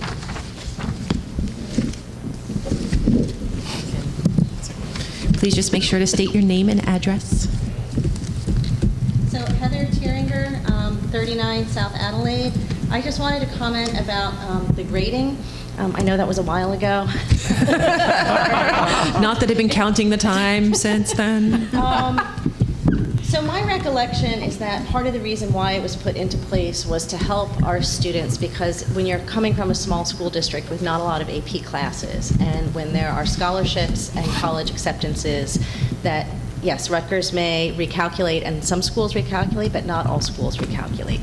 So there are some scholarships and colleges which will just take a certain GPA, and if you're not above that GPA, you can't qualify. And so if you come from a really large school district like West Windsor, East Brunswick, where you can take 10 or 15 AP courses, which get the 1-point GPA bump up, then your GPA is going to be higher. And if you come from Highland Park, you don't have that many APs that you can take, so your GPA is just going to be lower because you're coming from a smaller school. So, I totally understand the teachers because I'm a teacher myself, that if you're going to give a grade, you want the students to get the grade. So I understand that they're uncomfortable with the 5 points that are added. But if you decide to do away with that, I think the norm in most schools is that if you take an AP course, your GPA gets a 1-point bump up, and if you take an honors, it's a 0.5. So I'd just like you guys to consider that. And then also maybe pulling the guidance office to also find out how many of these scholarships and college entrance have really this GPA cutoff, because our kids are going to have our GPAs are going to go down if you change the program. Yeah, and I think that's it. If I could just make one comment, I actually have a meeting with a gentleman by the name of Don Betterton. Don is was one of the foremost, he's still a foremost expert in college admissions around the country. He just retired as the financial aid director at Princeton University. So I'm meeting with him and the high school guidance counselors about an unrelated project, but I'll ask him too what he's seeing and his thoughts about what you just shared and what we're hearing. I know, I work at Princeton also. So Princeton does recalculate, so they'll take your unweighted GPA and they'll recalculate, but there's other schools that don't recalculate. They're just going to look for you to report your GPA. And I mean, I've heard of students in the high school who, for example, will not take band or orchestra because you don't get any weighting beyond an A. And so that 4.0 would actually pull their GPA down. Wow. I think that's part of the reason why there's the suggestion that you do the Philharmonic, which would be an honors, so that it would be a 4.5 if you get an A in it. Because it's, unfortunately, it's a numbers game when you're playing. And I'm in the middle of it right now. So, yeah, it is, unfortunately, a numbers game. Wow, that's discouraging. Yeah. The discouraging reality. Thank you. Hey, good evening. My name is Matthew Hirsch, 333 Felton Avenue. I had a question about the resolution that was presented to you from the Board of Health about changing the school schedule. Mr. Krieger, you had mentioned that this was under consideration about when you were here last. 25 years ago. Moving into slow and steady. Institutional movement takes a long time. You can't move on a dime. Sometimes these things take a generation. Personally, I wouldn't know how to feel about something like that generally. I mean, here I am coming from work. It takes me a long time to get to work, and it takes me a long time to get home. So that's just my opinion about changing schedules. But what were some of the concerns or I guess because the Board of Health weighs in on public health. There's no question that later start times benefit a student's well-being generally, which I would imagine contributes to better educational outcomes. What were some of the concerns that you heard? I think the main concern was the kids not getting enough sleep. So, No, why didn't it happen? Oh, why didn't it happen? Yeah. I'm Those sorry. concerns, yeah.